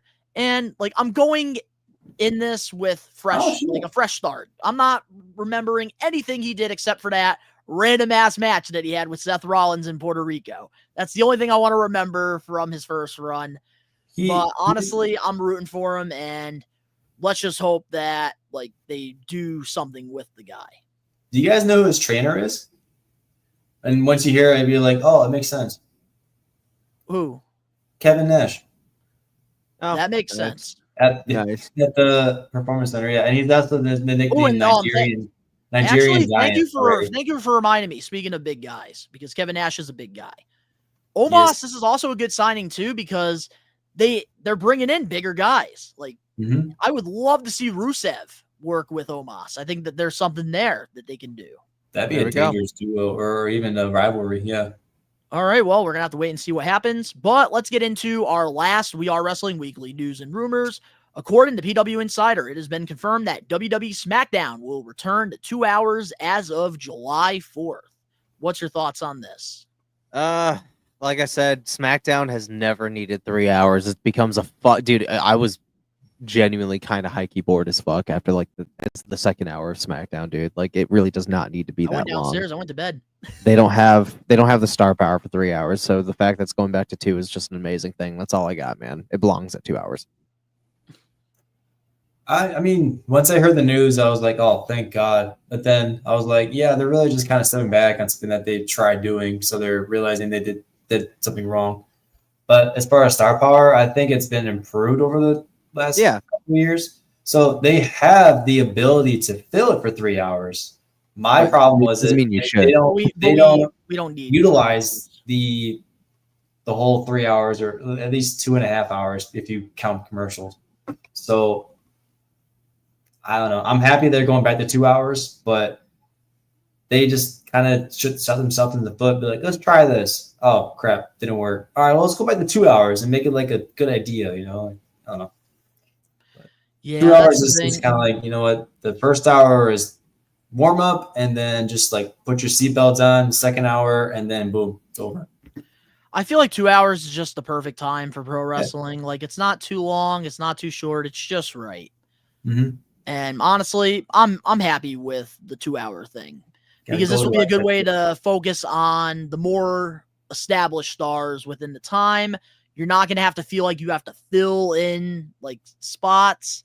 And Raw does have way more star power with Netflix. Oh, yeah. So honestly, SmackDown being like 2 hours, I think is a good move. And then also considering that WWE does bring back the draft after SummerSlam, and that actually does happen in the fall, I would love for SmackDown to go back to being the B show, because I feel like that's where they really strived. Like when they did the first draft back in 2017, Raw had all the stacked fucking superstars. And then SmackDown, you had a couple of them, but then you had a lot of people that were lost in the shuffle. And then they all came together, and I thought they produced a great 2 hour television weekly show. I think 2017 is when I got back into wrestling too, and that's probably because of Monday Night Raw and the draft. But that's the SmackDown I want back, and I think that them going back to 2 hours, definitely right there, that's a good start. But before we get into our We Are Wrestling Getting Put Over segment, Ben, I know you do have you're running out of time here. So Yep. I would like to ask you our main event topic here real quick. Yeah, absolutely. About Liv Morgan's injury that happened this past Monday on Raw. Dislocating the shoulder. So ironically enough, I was watching it right here at my desk live when it went down. I was watching it, and Ash was, I think, she was in the bathroom helping the cat and everything, and she was coming out, and I was watching the match with her and Kyrie. It was like the first 2 minutes of the match. Kyrie did a leg sweep, did the traditional fucking, to protect herself, but she hit the mat. I noticed immediately something was wrong. Something was actually wrong. The moment she hit the fucking mat, not even the way that Kyrie was reacting, the fact that she rolled out and genuinely looked pained immediately and sat there fucking definitely vocal about it. I saw how her arm hit the mat, and I saw her shoulder pop, and I was like, oh, that didn't look good. And then they went to the quick commercial, and then they came back, and it was Corey and Michael, and I was like, I fucking knew it. It was a legitimate injury. Yeah, she got injured. I will say that obviously, as a fan, does not matter if it's a heel or face, an injury sucks. Getting hurt on the job and on the road sucks, especially when you are at the caliber of a champion. Because not only are you having to relinquish your title, your injury also caused somebody else to, where it's not your fault, and everybody genuinely, it's awful, man. It's just a shitty situation. The curse continues. I think obviously they're expected to relinquish their titles. I think this really sucks because SummerSlam's at her hometown. She's gonna miss that now, and that is shitty because all of her family was gonna be there, and now she's gonna be nursing an injury for the next 3 to 4 months. So it's really, really heartbreaking, man. So get well soon, Liv. Well, I might as well say this now real quick, but Dan and I will give our thoughts after to getting put over. But yeah, according to Fightful, Liv Morgan's shoulder dislocation is 100% a legitimate injury. Yep. She was checked out by WWE medical personnel as soon as she was brought backstage. It was seen as a freak occurrence, and there was no heat on anyone. WWE is waiting to learn on the severity of the dislocation, which would determine how long Morgan will be out of physical action. If it's a severe dislocation, it could be upwards of 16 weeks before somebody is cleared for athletic activity. But again, it's all dependent on the severity of the injury. And they did come out that it was a severe dislocation. She's going to be out for at least 3 to 4 months. And that's awful. That is a lot of screen time. That by that time, you're looking at change storylines, man. You're going to be like... Her and Nikki Bella, they cooked last Monday on Raw. And that sucks. That's another thing that sucks. So I'm excited to see they're probably going to replace her with Roxanne Perez instead. But regardless of the fact, I'm very excited for what's going to happen. I think she's going to be fine when she comes back. She's not going to get lost in the shuffle. She is a big name now. She's not just some random mid-carder. She's going to be fine. But either or, get well soon, Liv. I hope that, everything works out in her favor. The recovery goes smooth, and who knows? If people can tear their fucking pec and they can come back early, she can definitely come back early from a fucking dislocated shoulder. So, absolutely, guys, have fun. Enjoy the rest of the show. Enjoy these two dudes and have a great main event and getting put over segment. And also, Dan, enjoy your surprise. Hold on, What's Rage. up? You You were asking me last week that Eddie needs a statue. And I have some great news for you before you go. Yes. Right now, currently, because Dan is a part of, right now, We Are Wrestling Developmental. He's at the PC training to become a professional wrestling podcaster. And we are actually working on a statue currently right now. Shawn Michaels and Matt Bloom are there observing, making sure that this statue is absolutely perfect. Yup. Yup. You guys are amazing assholes at the same time. Right, aren't we? All right, guys. So next week we'll have our statue. But Ben, you take care. Have a good rest of your night, man. Thank you for being part of the live episode. No problem, guys. Take it easy, guys. See you at Fanatic.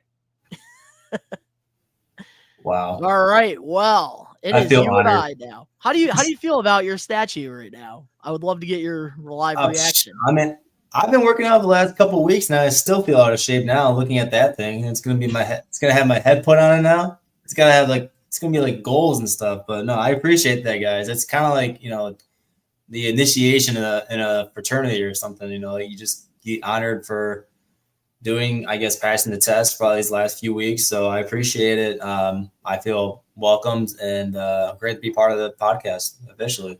I will say I did hear a rumor because Shawn Michaels and Matt Bloom, they're observing here, watching your statue being made, that the statue will be finished when you have headphones and a microphone. Is that Rage? Yeah. No, I know. But guys, but give some love to Dan, though, seriously, because he has really been coming in clutch here every Wednesday with the live episodes, and I think you're doing a really good job as well. Thanks, man. Yeah, I appreciate it. I don't see it as a job. It's just a fun, thing to do and talk about wrestling, and all of a sudden 3 hours passes by. So I appreciate it. I love it. Oh, me too, man. That's why we're 162 episodes in. Damn. All right. So, with that being said, now let's get into the We Are Wrestling podcast Getting Put Over segment, where every week we alternate and we pick one past, present, or future professional wrestler and we put them over. Last week, Rage decided, let's put over Nikki Cross. And this week, it was my turn, and I decided, let's put over the returning Nikki Bella this the other week Nikki Getting Put Over. And it kind of worked out because Rage, he did say to us in our little group chat that he isn't the biggest fan of the Bellas. He could never really get behind them, but he did respect them as performers. And they're like, he's not a fan of like the character work. Mm-hmm. So it does kind of work out that he's not here for this week's Getting Put Over. But if this is your first time being a part of the live episodes of the We Are Wrestling podcast, which you can check out every Wednesday, 5 p.m. Eastern Standard Time over on the We Are Wrestling YouTube channel, we ask you guys favorite title run, favorite match, favorite segment, favorite year, favorite rivalry, and a what if. So if you guys want to be a part of this, let us know in the live chat, like when we go through them, because the way we're going to do it, we're going to talk about each category and our favorite of what it is. Then we're going to read what you guys have to say. So, with that being said, let's get into it with her accolades. And starting things off, she is a 2-time WWE Divas Champion, longest reigning Divas Champion during her second run. Do you have the number on the top of your head or no? The second run? Yep. 301 days. Wow, look at that. 301 days as Divas Champion. The longest reigning Divas Champion in history. This might be a hot take here real quick about the Divas Championship, but I kind of miss that design, low-key. I do too. I feel like they just got rid of the color pink at all, like overall, it's just either blue or red. I understand that's the SmackDown or Raw colors, but yeah, I think they should bring back the pink. Like, look at the design here, like the butterfly design. I actually really think the design was badass during its time. You know what that reminds me of? The shape of it, at least? The AEW. Or the AEW championship. Or no, I wouldn't say AEW. I would say IWGP. Yeah, the one that you had in the poll. Oh, come on, Omar. It's not the ugliest belt. Come on, man. Oh, come on. Fucking hater. Yeah, come on. Stop being feminist. Also, we have Nikki Bella. She was a part of the Pro Wrestling Illustrated #1 female wrestlers of the year back in 2015. Also, she was a main cast member in the Total Divas and Total Bella series. And she also did win an award at the Teen Choice for female athletes in 2016. And also, she is a WWE Hall of Famer class of 2020. And she also survived John Cena's House Rules. If you've never watched that episode of Total Bellas, highly recommend it. Go on YouTube. Oh, I was going to say, don't watch it. Episode. It's so good. I'm sending you that link, Dan. You are going to get a kick out of it. I will watch it as part of my homework. Yep. All right, let's get into our favorite title run of Nikki Bella's. I mean, there's so many to choose from. I don't know which one to pick, but it's got to be her second title run as the Divas champion because, like I said, she held it for 301 days. And that time she passed, I think it was AJ Lee who had it for like a few hundred and something because she had a whole promo about it being she was going to celebrate being the longest reigning women's champion. Yes, because they had the countdown. They were doing like a countdown to like her longest reigning title run. And she was gonna have a celebration, you know. The clever. They threw their name in their word, but yeah, I mentioned before that she held it for 301 days. It is officially in the books as WWE history, the longest reigning women's divas champ. Is it just divas champion or women's divas champion? I don't know. Divas champion. Divas champion. So she's the longest reigning one, and they just got rid of the belt, so it's nobody's gonna beat her. Like nobody will ever beat her because now we're in the women's revolution. Yeah. But my favorite title run of hers, same thing. Like there's nothing better than her second Divas title run because she was just like in a reign of terror. And like, that's the thing. I feel like, especially when you're a longest reigning champion, like for me to actually get behind you is very tough because a lot of the times when somebody's holding a title, especially in our generation, we're very impatient. Our attention spans are snap of a finger. And if you can hold the championship and make it relevant for as long as you're holding it, you're doing something right. And I feel like Nikki Bella was one of those champions that I didn't get sick of. I enjoyed her title run. They gave her fresh opponents, good storylines, and that's all you could ask for out of a title reign. And one of our latest ones was Gunther with his Intercontinental belt. I 80% agree with you because when I think of Divas champion, I think of Paige second, AJ Lee first, and then Nikki Bella. That's fair. Because they were, I mean, even Charlotte Flair won the Divas champion. Yep, she did towards the end. From Nikki Bella, I believe. So, or no, I think it was either Nikki Bella or Paige.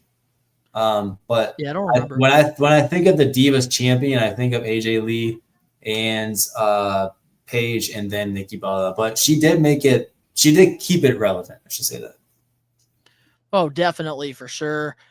Let's see here. Now let's get into our favorite match. Yeah, so this was kind of a tough one. I actually wrote down two. The Elimination Chamber back in 2015 between Naomi, Paige, and Nikki Bella. Nikki Bella came out on top, and after remembering that Naomi was involved even way back then, I forget how long she was in the industry for, but and then Paige was in there for a hot minute as the Divas champion, so she was top notch, and the match itself was just entertaining because there were so many spots all over the mat. And when Nikki Bella came out on top, it was just entertaining to see. And then for a close second, I put Nikki Bella versus AJ Lee in Survivor Series because, I mean, if you know, you know. So that's how she won a belt. I know. if you know, you know. So I put that as a close second. I just don't want to come out as like a basic creep, just putting that as my first one. But no, as far as a close second, because it's just entertaining. And anything that involved AJ Lee with the Bella twins back then, it was just top tier. Oh, it was always great because they were complete opposites, which is like always like made to be something really good. Yep. But Definitely. yeah, my favorite match of Nikki Bella's, I had to go with TLC versus Carmella. Like, I really enjoyed the work between these two. This was during the SmackDown Live, which I know we talked about a little bit recently in our We Are Wrestling Weekly news and rumors. But I really enjoyed this feud here with Carmella and Nikki. And this was like the one time that like I enjoyed Nikki Bella as a face, because I usually enjoyed her run as a heel better. But I thought she did a really good job here, and she really did put over Carmella in like a way to where Carmella started to become an established star. And I feel like that's something that's kind of missing in like today's WWE. They're doing it with Lyra Valkyria, which is great, but I wish they would do it with more like women wrestlers. I hope to God that they keep Lyra Valkyria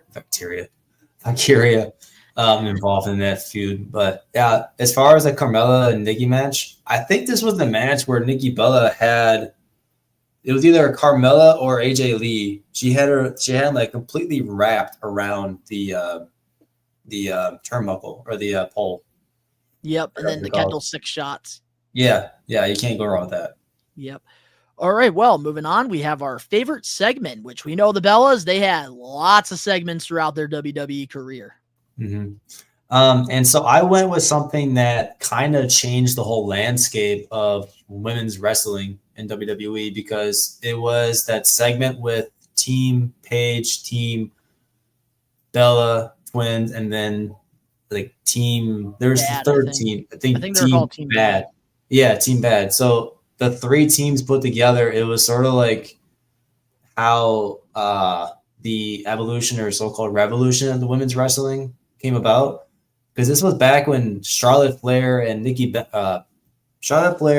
Lynch, and I think somebody else came up from NXT. Like I was rewatching this segment on YouTube, and it still had the NXT logo, and Becky Lynch was still running out doing her, Irish stomps, and kind of still had green in her bright orange hair. Like she actually looked, I think she looked the best back then, to be honest. But that's here and there. But that was the segment with Stephanie McMahon that was starting to change the women's division wrestling. That's when they went from divas to women, like superstars. Yeah, and that's basically the murder case of the Divas belt. Like there wasn't really relevant anymore. They brought out, I think, I don't know how long ago afterwards they brought back the SmackDown and Raw women's champions. I think that was a while later.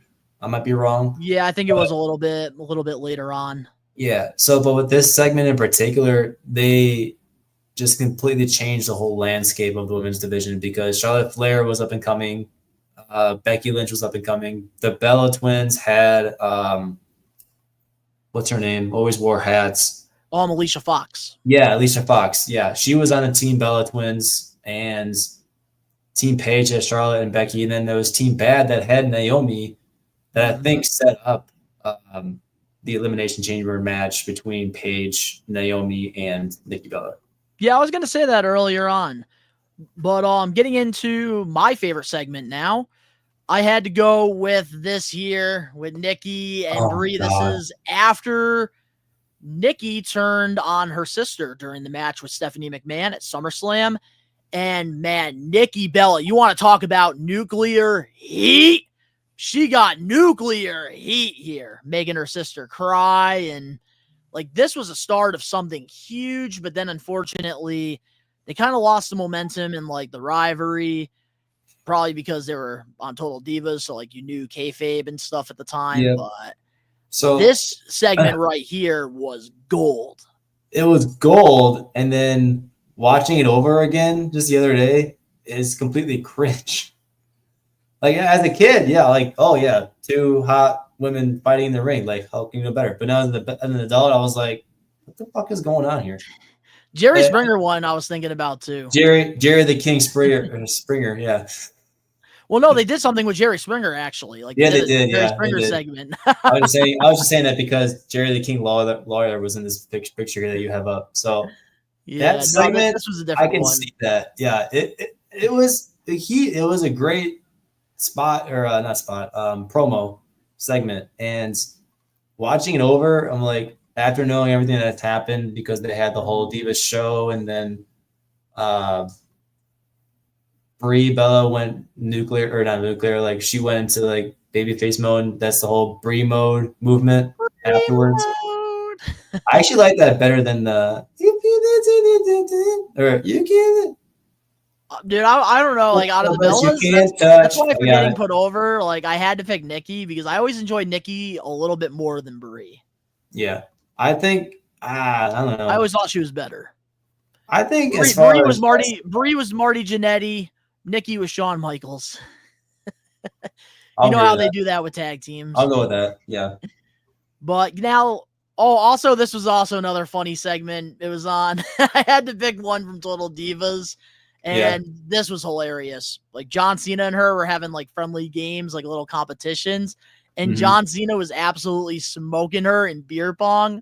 So like he puts on this ridiculous like frat boy costume and he's just like going ah! And like just pissing her off. And then she takes the drink and just like throws it right at him. I'm telling you, dude, Total Divas, that was the shit back in the day. Ben and Danny give me shit for it. It was great. I'm okay with missing it. I never got into it. I'm okay with it. It's sort of like shows like Lost. I never got into Lost. I'm okay with it.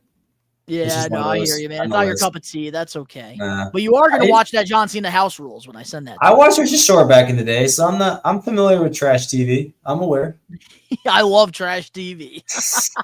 And this was some trash TV. But now let's get into our favorite year of Nikki Bella's. So in our private chat, that was kind of like mean rage against you. Well, I was just saying my favorite year was 2020. Well, me and Rage's favorite year was 2023 when she got released. But outside of that, I said, what did I say? I said 2015 because that was like the peak. I don't want to say peak because that's kind of mean. But as far as like her best day, no, that doesn't sound much better. Her best days, but anyways, 2015 was sort of like her year in terms of not only the longest reigning Divas champion, but she had so many great promos. And it seemed like every month there was a new rivalry between her, AJ Lee, her, and even like Ronda Rousey. Later, well, no, it wasn't the same year, but she had Carmella, she had Naomi, she had fucking Paige. It was just sort of like every new month there was a new rivalry, and 2015 was just like she skyrocketed. It felt fresh. It felt fresh. This is where I felt like she really became like a superstar. Like before, like she was solid, like mid card superstar, but then like around this time, like she felt like a main eventer. Yeah, especially during a time where like they weren't even supposed to feel like that. Which I also did go with 2015 as well because of that freaking great championship run she had. And I think like she is one of the sole purposes why that Divas championship is gone because of how great she made that championship run. It inspired other women to pretty much want to become WWE superstars. Yeah. And that's when they finally went into the women's revolution. And I think Nikki Bella really gave the women an opportunity to showcase like not only their looks, but their skills in the ring as well. And Nikki during this time improved. She was great. There's a reason why she was number one in the PWI in 2015. And I feel like that's reoccurring again because like Nikki Bella and even now Becky Lynch and Charlotte Flair are sort of like in the Bella twin situations now that they're old, that they're the older veterans nowadays. And now women like Lyra Valkyria coming up, Roxanne Perez, Stephanie Valkyrie or Bakwe, Julia. Julia. For the listeners, I know for a fact her name is not Bakwe. I was just making fun of Nikki Bella. Her segment in Monday Night Raw. I know her name is Stephanie Valkyrie. Don't at me, but Adam. It's just weird to think about how history is repeating itself nowadays. It is cool to look back because we always see like the next generation of people. Yeah. And now, when I was researching segments too, and I realized some wrestlers that I forgot about, like Alicia Fox and even Tamina was part of Team Bad, and Naomi. I know Naomi was a veteran. I didn't know how long she was part of the business. Oh, dude, she was part of WWE now because she trained in FCW. That was like in the early 2010s. Yep. And then she was part of NXT season 3 around like 2012. So she's been there for quite a while. And then she was a Funkle-Dackle. Yeah, there's a lot of things with her.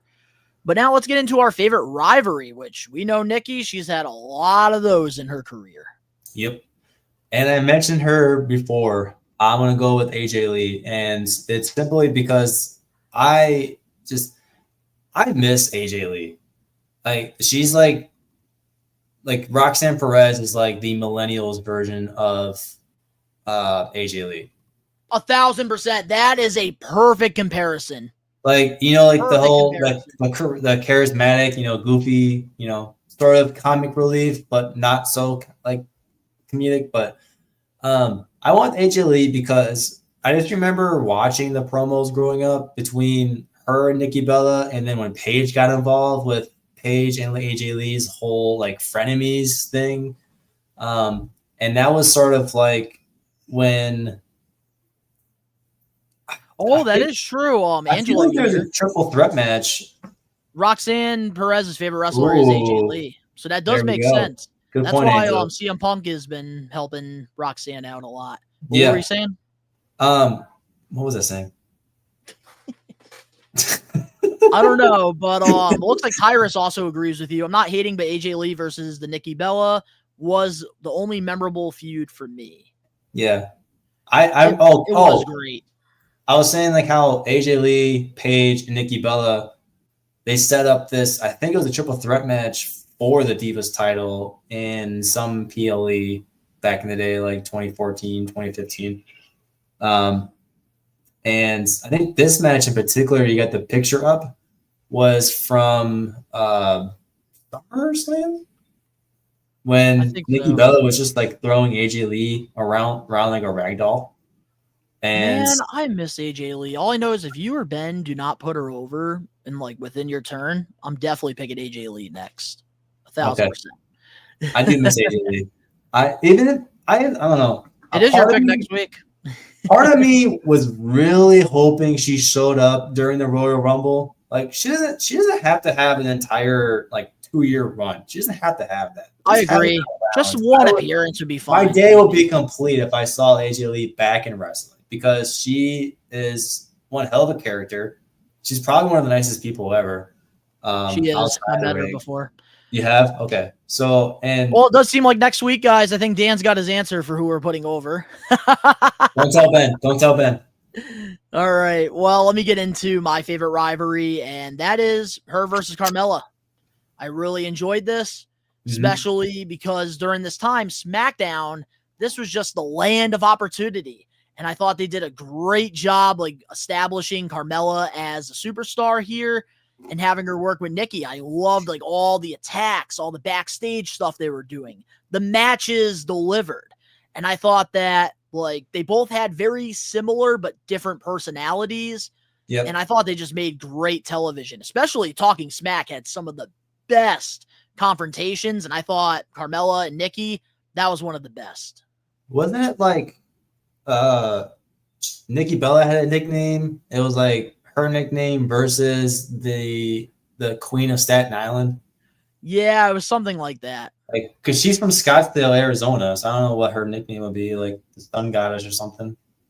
Sun Bella, I don't know, but I feel like so right now, James, this is the getting put over segment. Yep, we're putting Nikki Bella over, and Yes, so I feel like that promo or that rivalry was great too because it did set up that match that you chose for your favorite match. I watched that match too. I rewatched it and I thought it was great. I almost picked that one to be honest. I can't remember the promos offhand, but I bet they were gold. All right, well, let's get into our biggest what if, which before you do share yours, want to let you guys know in the live chat, we have 53 people right now. Woo! We appreciate and love each and every one of you guys. And we want to hear your biggest what if, because Dan, you're going to share yours. I'm going to share mine. And then we're going to listen to the We Are Wrestling Maniacs and hear what they have for a what if with Nikki Bella. So we'll start off with you, Dan. What do you got? So my what if was, and my answer was my question was kind of answered when my favorite segment actually happened. But wait, Dan. Oh, wait, I'm sorry. I got to read this. James all day. I know a lot of people don't like Nikki Bella, but you can't deny she's hot as hell. She's still hot as hell. Why do you think I picked her for the getting put over? Like I love Nikki Bella. I admitted I had a crush on her growing up. Just like I had a big crush on her growing up. Her and Mickey James were my favorite. Mickey James. I think my what if was, what if there was more than one title? Like what if there was more than just the Divas Championship? Because she had 2 title runs that equaled, I had it up here earlier. Oh, yeah. 307 days total she was a champion in her entire career. Outside of the tag team, that was 307 days total. So, like, if they had another championship available, like how they have with the women's titles nowadays, and granted the whole Revolution thing happened with Becky Lynch and them, but if they had more than just one Divas title, the women's division would have been a lot more relevant a lot sooner, and possibly didn't need that segment that I chose with the 3 teams and Stephanie McMahon changing the whole landscape of the women's division, because everybody fighting for this one title makes it prestige, but then there's so many storylines. It's and then there's so many other people that are just lost in the shuffle because there's nothing really for a lot of them to fight over. It's so saturated and it's monopolized when like 2, 3, or maybe 4 wrestlers are always favored to get the title. So like you look at titles like nowadays, it's I can't think of an example right now off the cuff, but I was kind of thinking that the other day when I was doing my research, like what would happen if there was more than one title? Like even a women's tag team champion or Divas. Yeah, especially you're right about the women's tag title, because her and Brie were a tag team before there's tag titles. Yeah. Like they could have been friggin' tag champs for probably like 3 or 4 years. Yep. They're literally twins. They were tag teaming before we had a tag division. It's crazy. That's just my philosophy. I like that. I really like that. Had more titles before, would they have really needed that whole segment? And if that whole segment didn't happen, how over would Charlotte Flair and Becky Lynch be nowadays? Because that's how they were introduced to the main roster, because that whole segment brought them up from NXT, and it was basically Stephanie McMahon like introducing them to the viewers that only watch the main roster. And I'm not one of those viewers by chance, because I watched NXT, I watched the quote unquote minor league shows, but if that whole segment didn't happen, it made me think like how popular or how over would Becky Lynch be nowadays? How over would Charlotte Flair? Granted, she's a nepo baby, so she would still get her opportunities and stuff. But Paige probably could have been a lot more relevant if she wasn't always going after the same title. Who knows how many accolades Naomi would have had up to today? It just makes you think that one domino. What if we had this U.S. and Intercontinental title years before we got it? Right, back in like 2015, or even back then in like 2010. Like what if we had the women's titles that we have today back then in 2010? Because back then it was a different day. If you rewatch the matches, Jerry the King Lawyer still makes these like kind of sexist comments and commentary. Puppies. Yeah, like oh my god, like dude, get laid, calm down, get some water. But I will say though, that's a great what if though. I really like that one a lot. So now this is what I went with. I'm a philosophizer. My biggest what if is, what if she never got that neck injury? Because she did end up retiring like after 2018, which thanks Angelo for giving me the year here in the live chat. There we go. That's a good one.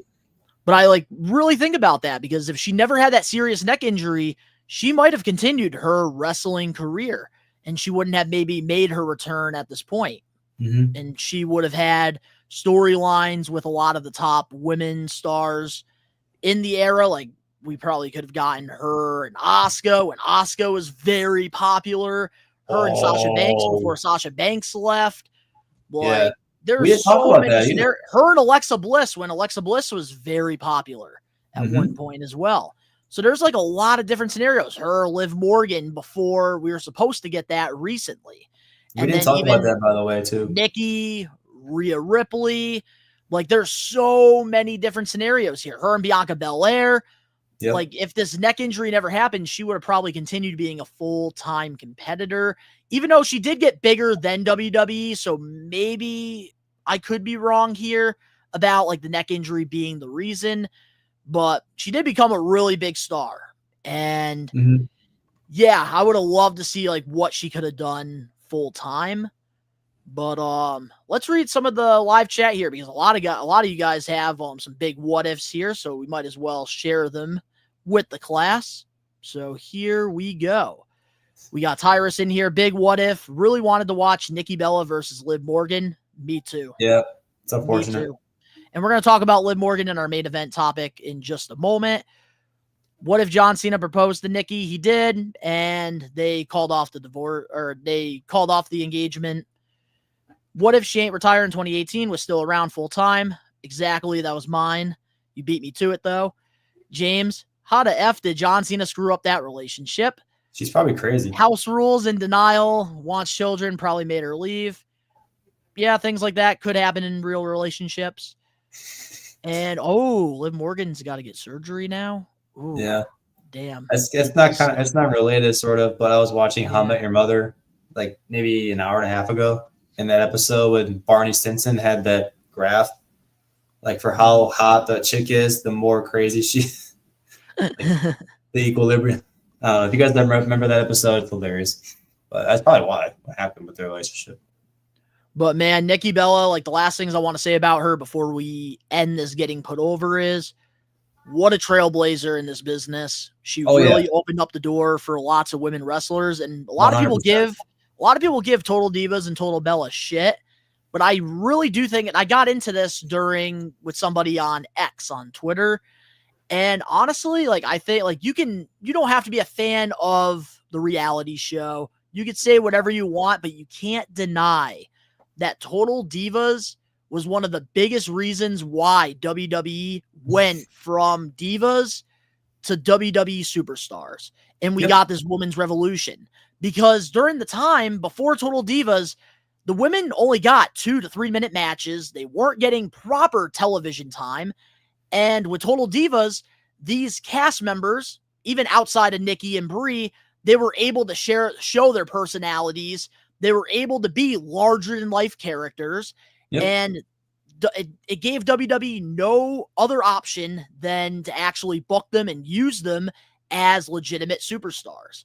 And I think Nikki Bella was one of the pioneers, Brie as well, that really started the women's revolution. A lot of people want to say it was NXT. It was the 4 Horsewomen. I think it really comes down to Total Divas and the women that were divas before we got into the women's revolution, especially Total Divas, because they really went out there and they utilized that 1 hour of television time that they had on E every Sunday. Mm-hmm. Yeah, and rewatching old matches, like you can smell the misogyny through the computer too, because the women weren't acknowledged as proper wrestlers. And that's the thing. Total Divas gave them that power. Yeah, because at the end of the day, because they weren't being known for their boobs, they weren't being known for their appearance. They were being known as strong, independent women that can do what the men can do. And I think Total Divas did a great job at doing that. And I admit, I lean towards it because I was just a horny little kid, the Bella twins are on TV. But looking back at it now, like Total Divas really gave these women a platform to pretty much prove that we're more than just our appearance. Yeah, exactly. And they really got to show their personalities and what they like and what they're about. That is like the standard for what name the show. NXT, Raw, SmackDown. That's the standard for everything because they give these women chances to show their personality, not just through their characters, but in real life, like their personalities. And they give them a lot more opportunities. Like there's more than one fucking belt. There's chances to have TV promos. There's main event matches. They got to main event at WrestleMania. They get Royal Rumbles, Elimination Chambers, Money in the Banks now. Yeah. Love it. Absolutely love it. I'll bring that up. Different subject. I was talking about women's and main events, but I'll bring that a different day. But here's one more thing I want to read, and then we'll close off for getting put over. Angelo, people don't give Bellas enough credit, and that is exactly right there. That comment is exactly why I wanted to put over Nikki Bella this week on the Getting Put Over segment, because I think that very underappreciated. Mm-hmm. And I think and that's the thing I love about the Getting Put Over is that we get to pick somebody every week and we get to highlight the good. We get to talk about their careers and what we enjoyed. And that's what I really enjoy about this segment so much. And the fun thing about this putting over segment too is you get to go back. Like the nostalgia kicks in, like the dopamine is there. You get to remember all these great promos that they did back in the day that you just totally forgot about. Something simple as them doing an interview with Byron Saxton at the backstage and then somebody interrupting them. And that's kind of how with Byron was talking to Nikki Bella, and then AJ Lee shows up. And so that was one of the funny promos that I forgot, and I rewatched it a couple times. Oh, I love the rewatching stuff. I love that we get to do our little homework. It gets you to open up your mind a lot more. It gets you to, like, I don't know, get away from the current state of WWE and kind of look back at how, remember the good old days, like it's just fun. Whoever it is, Nikki Bella or Nikki Cross or I don't know who, anybody else really. With that being said, guys, this week in our Getting Put Over segment, we put over Nikki Bella. Absolutely enjoyed this conversation with you and getting to talk about her highlights and what she has done for the business.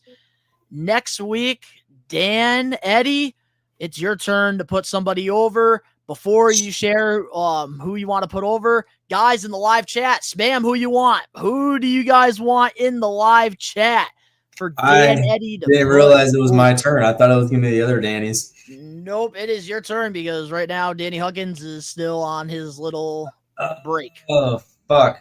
Omar here saying, please do Natalie.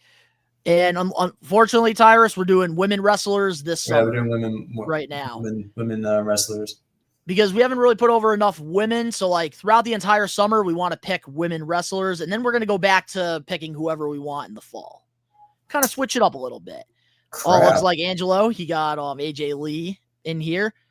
Guys, 1 more minute. We're going to give you guys 1 more minute here in the live chat to pick who you want Dan Eddie to put over. And Dan Eddie, this is a great way to develop your professional We Are Wrestling podcasting career. Listen to the people. We got AJ Lee. Oh, man, we got Sasha Banks. You guys are blowing this shit up. We got Jazz, Victoria. Damn. Oh, man, we got Roxanne Perez. We got Melita. We got Mickie James. Woo! All right, Dan. Those are some good choices. All right, who are we putting over? It's your pick. I feel like, you could piss Rage off, low-key. I could. I think he already sat out this one, so he is definitely not going to sit out. That's true. You guys did put my But I feel like I'm not going to lie, guys, because I know he doesn't rewatch this stuff, and we're going to keep this between us, unless one of you guys go in his freaking Twitch and tell him this. I think we're going to save Sasha. It's going to be my pick, and it's going to be one of the last ones at the end of the summer. Oh, please have me involved with that one. Oh, we're gonna have you on that one because I want to see that. I want to see that. I want to. All right, who do you want? I'm gonna pick one of James's picks, and I'm gonna go Ember Moon. Ooh, all right. I have not heard that name in forever, or no, I shouldn't say that. I had not heard that name up until like 3 or 4 days ago because I was kind of looking up like. Full transparency, I don't remember every single Nikki Bella match. I'm sorry. So when we were doing the Nikki Bella putting over segment, I was looking at certain matches and I came across one that was Ember Moon and I forgot the other one, but it was sort of like the event poster. I think it was for Night of Champions maybe. But yeah, Ember Moon, I remember watching. I remember liking her entrance. Oh, we can't put her over right now. All right, we just got done with Nikki. We got to wait. I'm sorry. To put her over. I know you're excited. I'm still new. And also, too, like we'll probably put over Athena as well because it is the same person. So next week, Amber Moon, mostly Amber Moon, we're going to be talking about with her run in NXT and all that good stuff. James, Lita was a close second. I almost picked Lita. Oh, man. I love this getting put over. But with that being said now, let's get into the We Are Wrestling podcast main event topic. And according to PW, well, we already kind of talked about it a little bit because we did get Rage's opinion, but we haven't gotten our opinion yet about Liv Morgan's unfortunate injury that happened this past Monday on Raw, dislocating her shoulder and getting surgery, her being out up to 16 weeks. Let's talk about it. And Rage pointed out something good earlier. I didn't realize SummerSlam was in her hometown. In New Where Jersey. was it again? New Jersey. Yeah, I didn't realize that it was going to be in her hometown, or like where she's from, and I didn't. That's just really unfortunate, really bad timing, and hopefully, because like they were just doing a program with her and Nikki on Raw, and then Yeah. her and Roxanne, they've been kind of teasing that a little bit. That could have been a marquee match at SummerSlam. And that gets me wondering because I was reading on because of this injury, the whole Evolution PLE, excuse me, it was pretty much getting scrapped because they had a huge push idea for Liv Morgan, and because she deserves it too, to be honest. And so now I'm just sort of wondering what they're gonna do with not only Nikki Bella. That was close. Nikki Bella. There we go. Hard's a word. And what they're going to do with her next, who her opponent is going to be, but whatever. In terms of Liv Morgan, though, I hope she has a fast and easy recovery, 100% healthy, as quick as possible, because I want to see her back in the ring as soon as we can. Because even though her laugh is annoying as hell, and her finishing move is kind of low key mid for me. I like her finishing. Just my move. opinion. But I know some people are very high on it or very low. There's like no in between. Yeah, it's really easy to counter. But anyways, I feel like when she's in the ring, the vibe changes in the ring. Over. But nah, with Liv, that's also another thing like I wanted to add too, because there's even reports that Brie Bella was interested in coming back to WWE as well. Yep. And they could have done Nikki and Brie versus Raquel and Liv for the tag titles at Evolution. Oh, that would have been a great matchup. I would literally have popcorn sitting in front of my TV because I'm a fan of 3 out of the 4. But I will say this, like, it's unfortunate. Injuries absolutely suck. I do wish Liv Morgan a speedy recovery. We all do here at We Are Wrestling. Oh, yeah. And especially with, like, her momentum, especially coming back from the movie that she was doing. Like, they had big plans lined up for her. Like, I really felt like I had the script when it comes to, like, her return, because I felt like they were going to build her up as a babyface eventually. She was going to get sick of the Judgment Day, get sick of what Roxanne was going to do. Yep. I felt like Roxanne, she's going to cash in. Like, if she did win Money in the Bank or win the championship, like, she was going to go on this long run, and then they were going to build Liv Morgan up to be the person, maybe at like WrestleMania, Royal Rumble, or something big. And she was going to be the one to take the championship off of Roxanne as a babyface. And we would have got, like, that's, I felt like, was the goal, which it still could be, because with the setback, they could figure out a way to kind of get back into there. But it does suck because I really was looking forward to Nikki and Liv. Like, when I watched that segment, I wasn't expecting anything crazy out of it, Nikki's return, because I thought they were going to do the typical WWE thing where Nikki was probably going to attack Io, and then we would have gotten Io versus a heel Nikki. And I'm glad that wasn't the case. We got Liv and Nikki just being scrappy with each other. And to me, it made really good television. 2 things real quick. One, that Io Sky segment to start off Monday Night Raw was one of my other favorite segments, because not only are they giving Io Sky TV time, but they're also giving her time to cut a promo. Like, I love that. Like, absolutely love roast that. on the mic. And I feel like that was a great idea because she's the women's champion. She needs to get more than just one backstage segment. But anyways, the other thing was, do you know the extent to Liv Morgan's injury? It requires surgery as well. Yeah, so it's requiring a shoulder surgery, and it's going to be upwards of 16 weeks. Like, that's pretty much like how long the recovery process is, like if it's really bad. So it's going to be about 3 to 4 months until she is actually back. Yeah. But so Twitch, real quick, she can't defend the title. they're going to have to relinquish the tag team titles, if that's the Yeah. title you were talking about. And then also, or they might they might not relinquish the titles. Maybe Adam Pearce will let Roxanne hold the title with Raquel, and then they'll probably just lose the belts to whoever they face. Because remember, Roxanne's kind of a part of Judgment Day in a sense, so they can probably do something there.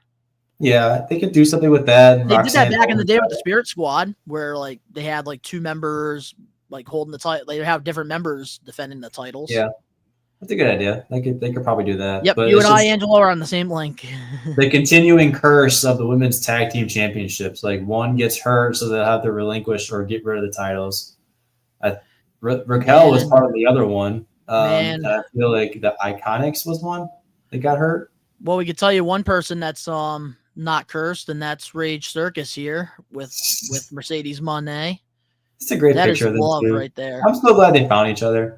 This is not Beast Mordos, guys. Like you see that little cow emoji. That is realistically Ben. Like there it is right there. That's the real picture. Yep, that is not Photoshop. That is not fake. And you could definitely in that heart. That is not fake. That is his real heart. Like it's that big when he sees Mercedes Moné. Mm-hmm. Is there anything else before we close off this week's episode, Dan? You want to say? No, not really. I feel like no, they can't, James. It depending on. I was trying to figure out like the specific like injury aspect, because if it was just a popped out shoulder, that probably wouldn't require surgery. But because it did require surgery, she had it. I'm not entirely sure if it was like a tendon that was totally torn or just kind of like ripped off completely. So it depending on the severity of the injury, she may make an appearance at SummerSlam. I'm sure they're going to make. All I know is I hope that she's going to still be at Fanatic Fest this Saturday, because I'm supposed to get a photo op with her. Oh, I'm trying to piss Alex Johnson off. Yeah, that's true. And I want this to be me. They're going to do their best to at least have her make an appearance at SummerSlam, because that's probably the soonest that she can make an appearance. They'll probably do something there, maybe with her and Roxanne. Like Roxanne will slap her or something in the face. Maybe. Yeah. Who knows? We'll see. But guys, to all the We Are Wrestling Maniacs out there, we appreciate all you guys listening and watching this live episode. A couple things before we close off. If you guys are going to Fanatic Fest this Saturday, myself, Rage, and Casual Cam will be there. So if you guys do see us, don't hesitate to come up, say what's up, take a picture, hang out with us.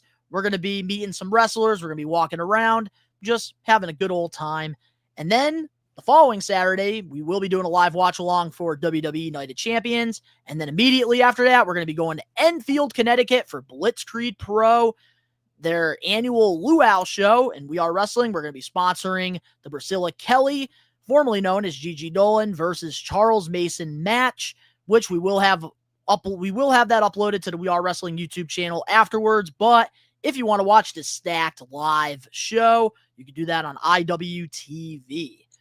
But guys, if you enjoyed the episode, make sure to smash that like button now. If you're not a We Are Wrestling Maniac already and you're listening to this episode wherever you get your podcast, give us a 5-star review, not just any review, a best one review, and download the episode. And give us a follow over on social media, because We Are Wrestling just hit 11,000 followers over on our Facebook page. So let's keep those numbers going up, because we might have to do a giveaway to celebrate pretty soon. Go follow us on X, which we are also live on. Man, 56 people. Appreciate all you guys here making this happen. Yeah. And go follow us over on Instagram as well for daily wrestling news and like some videos throughout in the wrestling world. If you're not a We Are Wrestling Maniac, you're already over on the YouTube channel where you get the best pro wrestling content, including the live episodes of the We Are Wrestling podcast every Wednesday, 5 p.m. Eastern Standard Time. Recommend you guys to hit that subscribe button now, turn on the post notifications. Links down in the description box below. You can go follow myself, Rage, and Dan Eddy over on our social medias and all of our other adventures. Tomorrow, if you guys are listening to this on Wednesday, Ben will be live on Twitch around 12 o'clock Eastern Standard Time to celebrate his Twitch anniversary. And Dan Eddy has a nice little surprise set for him, which I do hope he watches in the beginning of the thing. He's not going to rewatch this. I'm not. I was trying not to mention it at all when we were like backstage. I know, man. You're good. I was like, but to all the We Are Wrestling Maniacs out there worldwide, if you guys are in here, please don't tell Ben. He's gonna find out tomorrow. I've worked on it for weeks. Please do not. Please do not. But just if you want to see it, yeah, go to Twitch. But to all the We Are Wrestling Maniacs out there worldwide, we are taking over. Peace. See you guys.